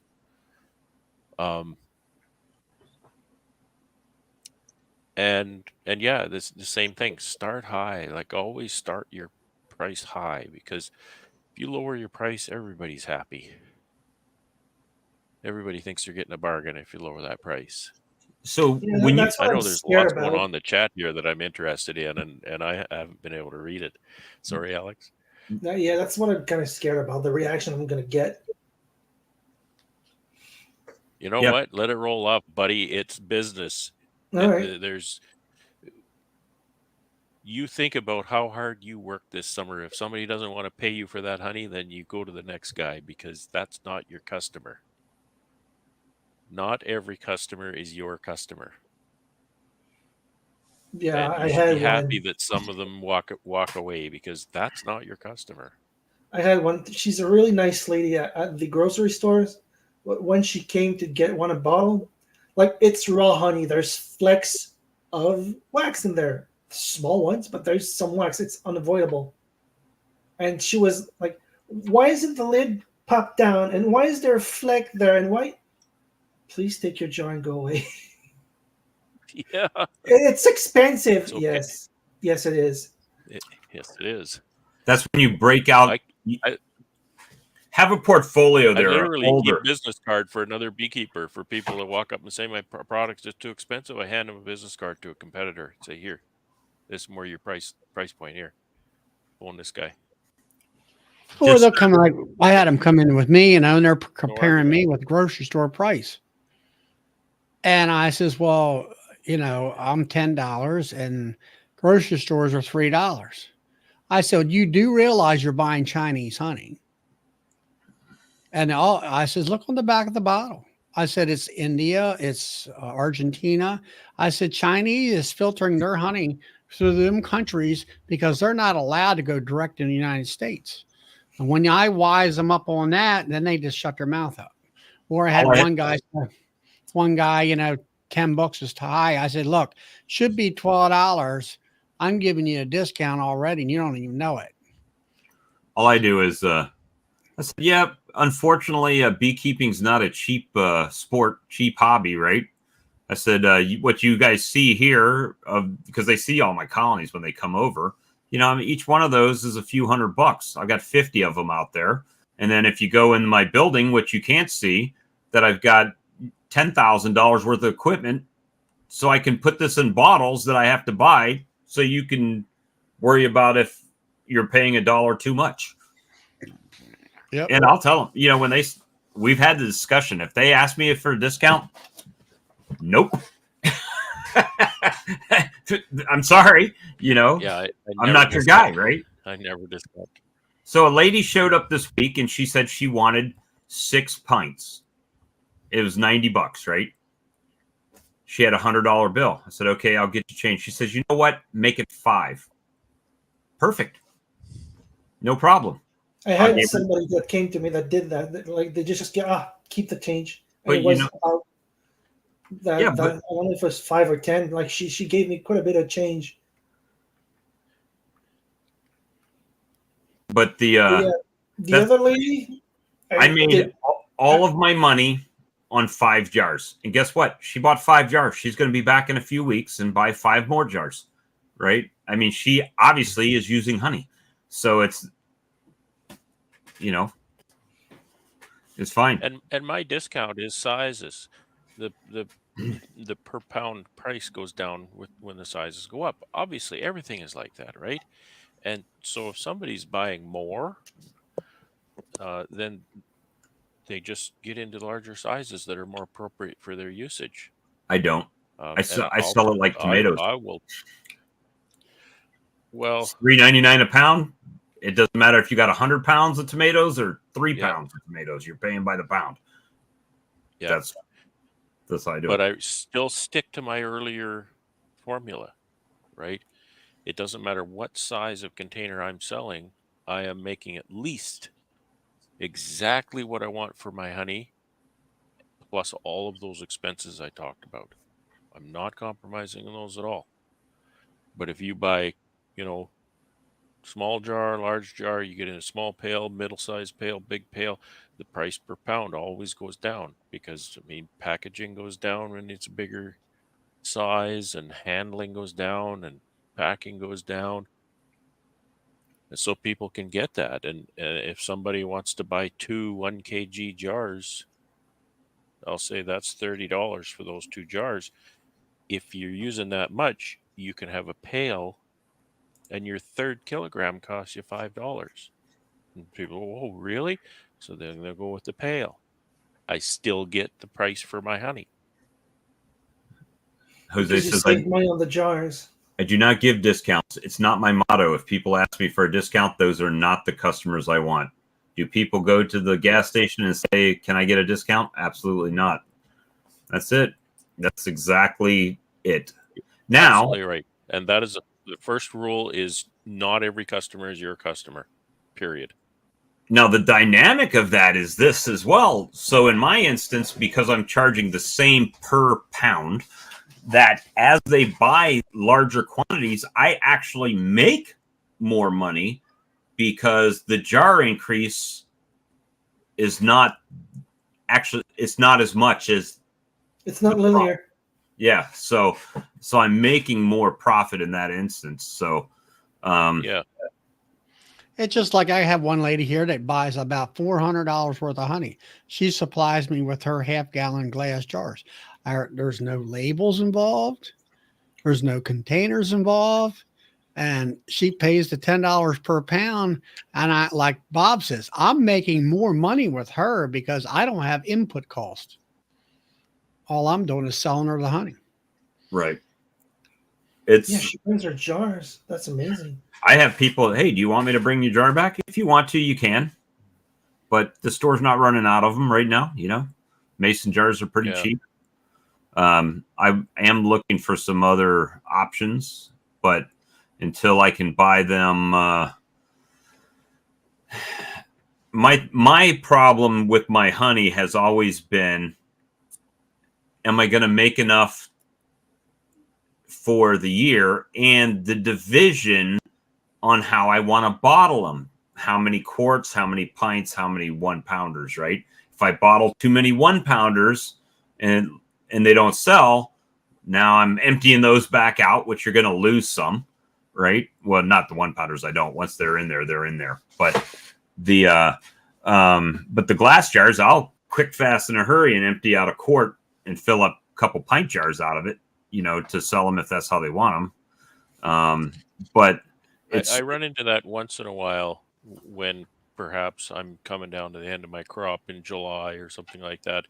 I never pack everything right off, long that's time why it's ahead got of time. 12 gallons in there in the bottler. Yeah, I want to keep my last packing run until I really, really need to pack it, and then I know how to pack it. However, I still get stuck. I still get caught with that. And so what has kind of worked for me is I'll pack it in not the tiny sizes, not the smallest size, but the next size up. And then when people ask for the pails, I'll say, oh, I'm low on pails right now. Here's 5 jars, right? Or here's 3 jars or something. And they, oh, okay. And sometimes they expect it the next time. And I say, no. That was just because I didn't have a pail. For me, I actually track what is selling, and I keep, like in my office, I keep 3 of each. And then in my storage room, I have, let's say, 10 1 pounders. I'll have 6 2 pounders, and I'll have 3 3-pound jars in reserve. And I will bottle what's selling. That way I don't, like, that was what happened with me when I first started out. I bottled a whole bunch of stuff up when I first, and it's like, well, that didn't sell. The bigger bottles either sold or the little bottles sold. And it's like, okay, bottle, I bottle as I sell. And if you bottle it as you sell, you don't have the crystallization issue because you got the warmed bottling tank, right? That's right. What I find is when I've got 6 or 7 cases of pints in there. Now they're starting to do their thing, right? So now I'm finding that I'm twisting the lid off and putting it in the microwave for 15 or 30 seconds, just enough to get the crystallization out of it. And it's glass, so I'm not going to melt the bottle down or anything like that. But doesn't that pasteurize it? no, it doesn't get, the temperature doesn't get hot enough in that short period of time, When it comes to like that, or I'll do that the night before I take them out, Yeah. Or if I do happen to have one, it might be slightly crystallized. Occasionally, I have that hot box where I stick it in the drawer or the door of the. I have that soon because I got the other refrigerator today. So You got the door in there, and you got the slots where you put your mayonnaise or whatever in. You put those bottles in there, leave it overnight, and voila, it's perfect. So that's going to be the thing there. I'm actually, this refrigerator got bigger than the refrigerator that I had. So that'll be my beer cooler, and put my pollen patty in the freezer up top. Right. And then the other one, my smaller one, will become my honey warmer. I'll just unplug it and plug the light in and all the gadgetry, and then Bob's your uncle. Hopefully. And then I might even try the top like Charlie does to use it as my incubator for queens in the spring. Yep. So just keep it right at that nice toasty there. Toasty for the queens. 93 degrees. And I'm hopefully we'll have queens early and often this year. Because when people in the spring want queens here, I'll be the man. At least in this area, that doesn't know to go down and buy them up the road here for queen cells or something like that, an hour away. So it'll be it's going to be a whole thing. I think so. This year is going to really progress in that area. That's going to be kind of my focus, to move more towards the queen rearing and new production. Because now I've got 40 extra colonies I can build this year. And you're muted there, Brad, for some reason. The cat pushed my button again. The cat's evil. So He just plays with the buttons when he pushes my mute. But I hope you winter well, and I hope I do. Hope everybody winters well. Well, I've got enough extra stuff in my colonies that hopefully it gives them what they need, nutrition wise, antimicrobial wise, freaking sugar wise, everything, mite wise, everything. They've got it all. Anti-mite. Yeah. So I was really surprised with the pollen patties I put on there. They went to town on them things, better than they do in the spring. I was really surprised by it, and no beetle larvae in it. So won't that cause them to brood up? Yes, that's the whole goal. Okay. So I'm trying to do the I guess I would consider it similar to what you guys would do in the spring with pollen patty, is try to get them to brood up. It's still a little cold for them, but you're trying to stimulate them to get them going. That's kind of what I'm trying to do now. And some people will probably crucify me for even saying that, but we're still having 70-degree days here. Well, as long as they have enough sugar water, that should be fine. And I have an infinite supply an hour away, right? So as long as my wallet will support it, I can go get it. So that's the goal. I want to have an Ian Stepler box of bees in the spring. When I open that son of a bitch up, I want them to just throw up over the edge, right? Yeah. That's how I want them to look. And that's the kind of the goal. I haven't had that. I've always had where I have late spring losses, late summer losses that have always brought me back to that number. And I'm be damned if it's going to happen this year. If it happens, it'll be for some reason I don't know. It's not going to be because they starve out or they don't have pollen supplement. It'll be they've all got new queens, so there's no reason why they should fail. And well, I hate to say no reason. There's always a something that could happen, but I am trying to give them everything. You know, at least I can say that it wasn't me falling down on the job. Trying. Yeah, I mean it'll be something if it happens, and I'm still expecting to lose some colonies, but limit that. Where before it was just like, well, I hope they make it, and right now, I don't know what they've got in these new patties that's extra. But it's real pollen. It's got some real pollen in it, right? And I think they got some other stuff in it. Algae? Oh, I don't know. Is that globals? No, it's the Ultra Bees. Oh, the new Ultra Bee.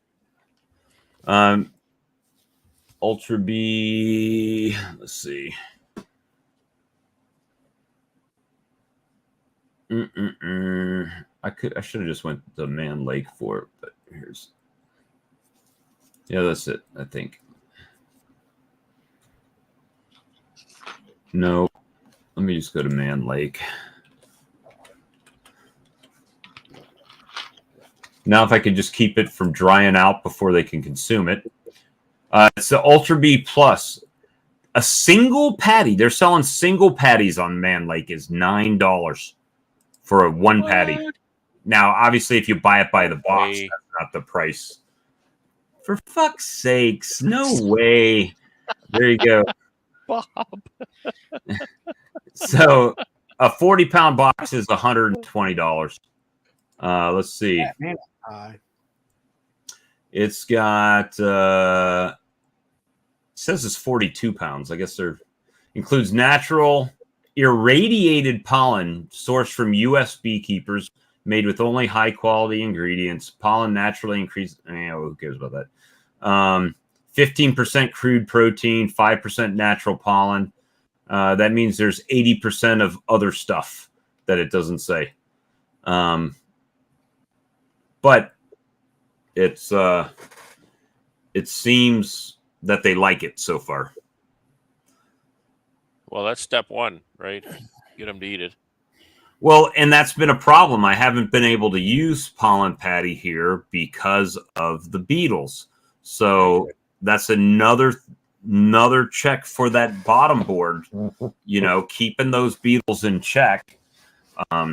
If they can consume the pollen and start brooding, then that's a good thing. And every one of them is going to town on it. So how is those new bottom boards with the oil traps? They're doing good. Here's my main problem that I have, and it's not the bottom board's problem, it's my problem, because when I set those hive stands up, they were all set for using solid bottom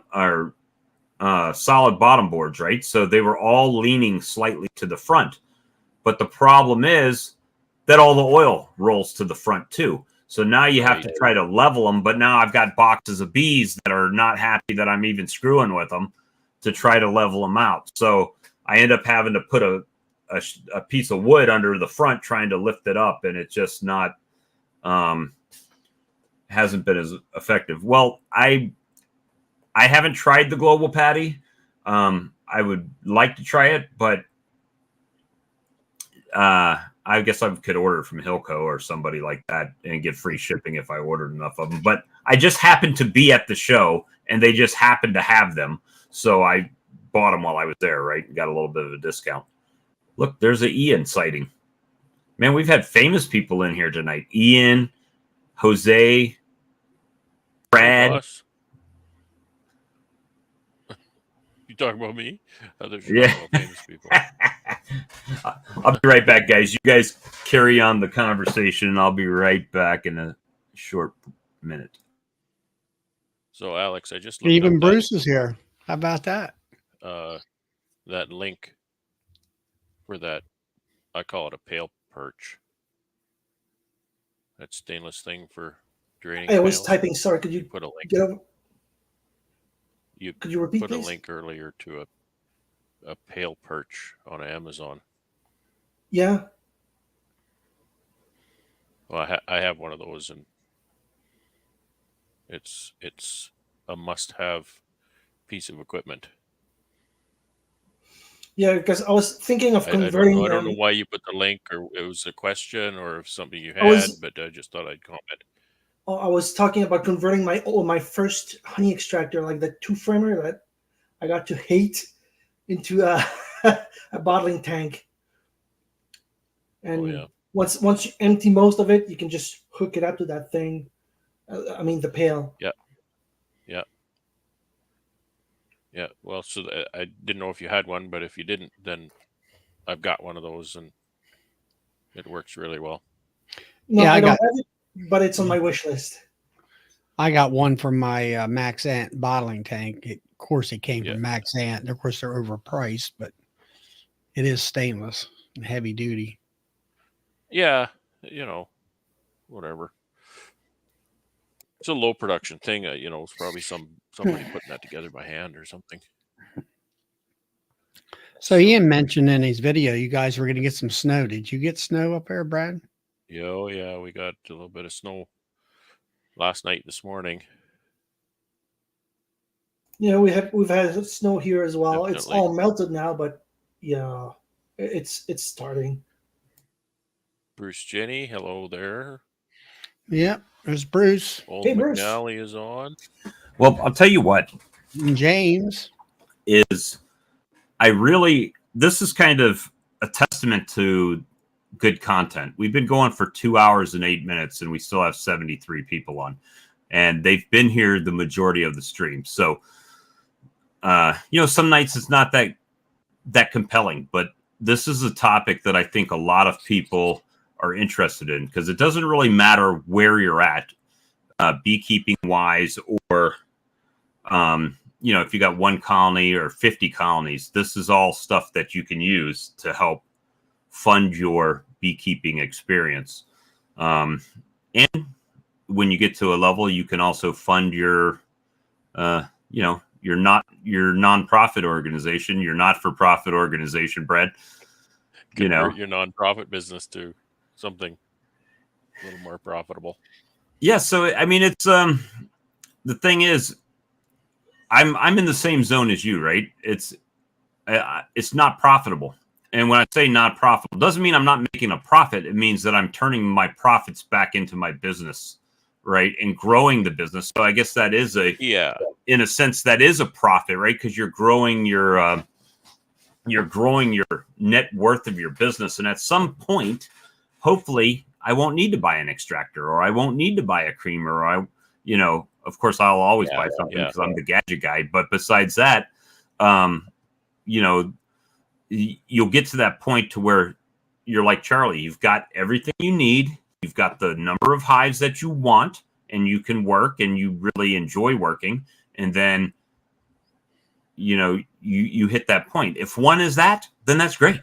If 1,000 is that, that's awesome too. It's just what you want to do. Yeah, it's like this. Like you say, I bought all my stainless ware, all my boxes, and I'm right where I want to be as far as my numbers.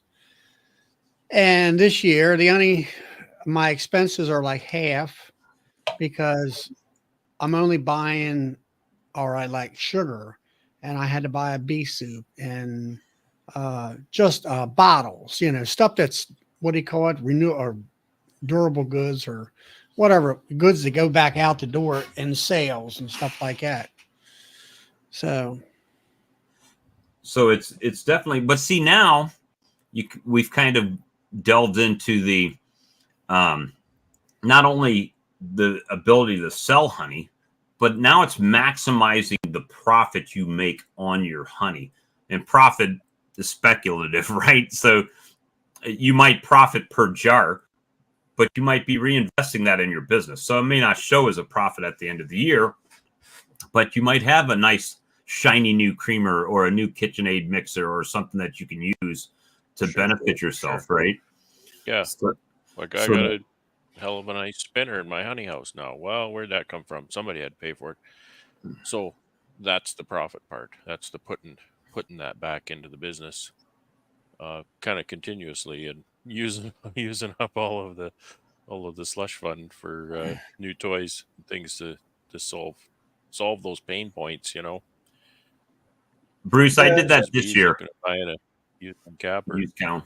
Yeah, I did that this year, and I would love to have the fully automatic one, but the one I got works perfectly fine, and I can't do. I'm a one-man show, right? So putting stuff in one end and catching it off the other end and putting in the extractor is not really a thing for me. So I just do what I can Yeah. and then move it. Yeah. And That's why I couldn't. And as far as Bruce I and heard his guys talk equipment, about these. go ahead, Brian. No, Go ahead. just to build on what Bob was saying, just my experience to buying uncappers. People talked about the chain uncappers and how they really like them, and I could see how people would really like them. But when I looked at that, I thought, okay, you need some guy feeding and some guy tailing the thing, and I'm only one person, so that format just doesn't really work in my situation. I really like the Lyson automatic uncapper, the new ones they have, because it is an automatic uncapper, but it goes through that, right? The blades, and then underneath it, it goes through basically a simple Harmonies uncapper, the blades that then slice it. So if there's anything that it didn't catch, it gets that, right? Yep. And then you don't have to pick it and everything afterwards. And that really helps out.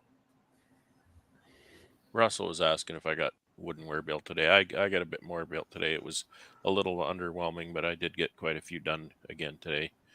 So I'm keep plugging away at that.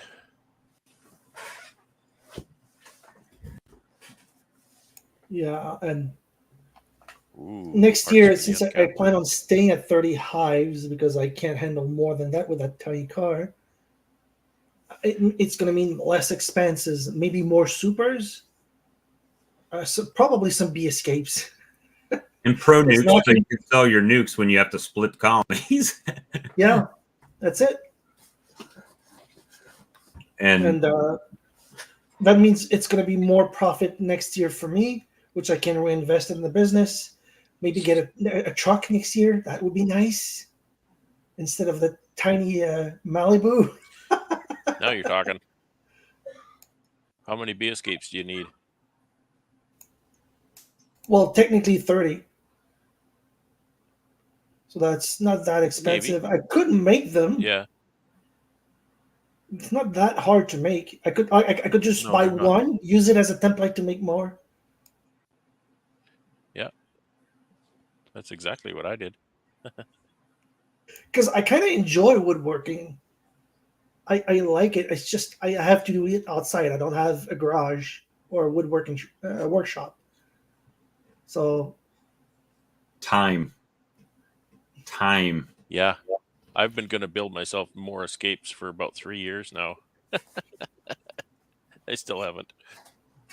That's my problem is, well, I have more time now, but time is, for me, is worth more than the price of buying. If a lot of people don't see that side of it, which is fine, perfect. It's, but for me, it takes me 5 minutes to order something online and wait for it to come to me, right?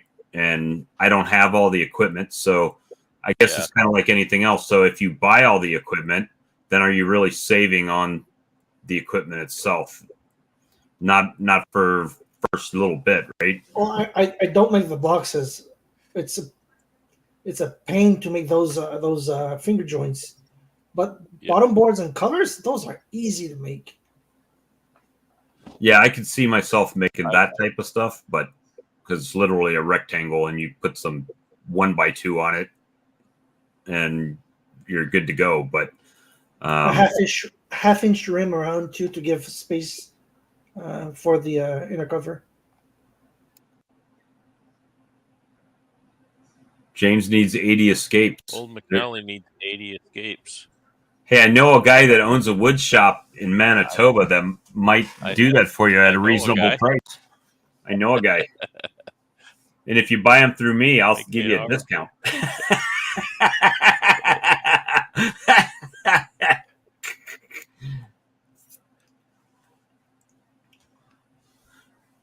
You're talking about honey straws. When I was selling honey straws, so you can make 60 of them. I was making $72 a kilogram on my honey. Yeah, but aren't the honey straws a pain to package up? Well, it depends. I had my packer make them for me. Bruce, I think Bruce has a machine to do it. Yep, Bruce has a machine. You know, he's put financial commitment in it, and I did too. It was just a pay as you go, so I'd pay them to fill them up. Yeah, you can definitely use rabbit joint. I would love to. I would love to sell all my honey for that kind of price, but you can really only sell so many honey straws. And I think Bruce probably has a far better market for them than I had. What are they? 3 for $1, right? He can make 60 of them out of a pound, is what he said. Yeah, I know, but I mean, you can buy 5,000 of them for whatever. And yeah, that's about sell them right. for $3 for a buck. I'd get 11. I'd do 11 pounds. I'd get about 700 sticks. He has too many back I orders. was selling 50 cents a piece, Charlie. James said you got too many back orders. I do too. Yeah, I do. I have too many back orders. Yeah. Well, hopefully this back order will be out of here this month before the boss gets upset with me. That's my new business model, a honey straw packer. You know, I have so many, and I turn them down every time. So that's something else I want to try to get into. But I've got my hands in a lot of stuff right now. Yeah, you can do okay. You might be going to too many bee shows and conferences, you know? Well, I know for a fact in the next, I've got one that I'm going to in December because Ian's going to be there. I'm going to be in one in January and one in February. So definitely going to be making some more trips to some shows. And then I'll probably have to invest in that trailer there because I'm going to be taking up bunches of stuff, right? So at least that's the plan. So how do you make money? You spend money, right? How do you want to make money in beekeeping? Start with twice as much as you need. That's how do you make $1 million beekeeping? Start with two. And then a 20-year investment on the repale on the others. Right. So, but yeah, that's the Somebody thing. Somebody asked me the other day what I would do if I won the lottery. I just told them I'd just keep bees until it was all gone. Right. 6 months. It'd be gone. 6 months. Well, Charlie, are we live on your channel tomorrow night? Yeah, we're live. It is my third Monday of the week tomorrow, so that's how I know it's Charlie's night. Charlie's meeting is the third Monday of every week. Are you going to once you get done with Nobby? Are you going to run that back down to New Orleans there and work the trade show for the American Bee Federation? You know, I was not asked for that yet. So I'm running from Nobby to Manitoba, and then we'll see what happens from there. And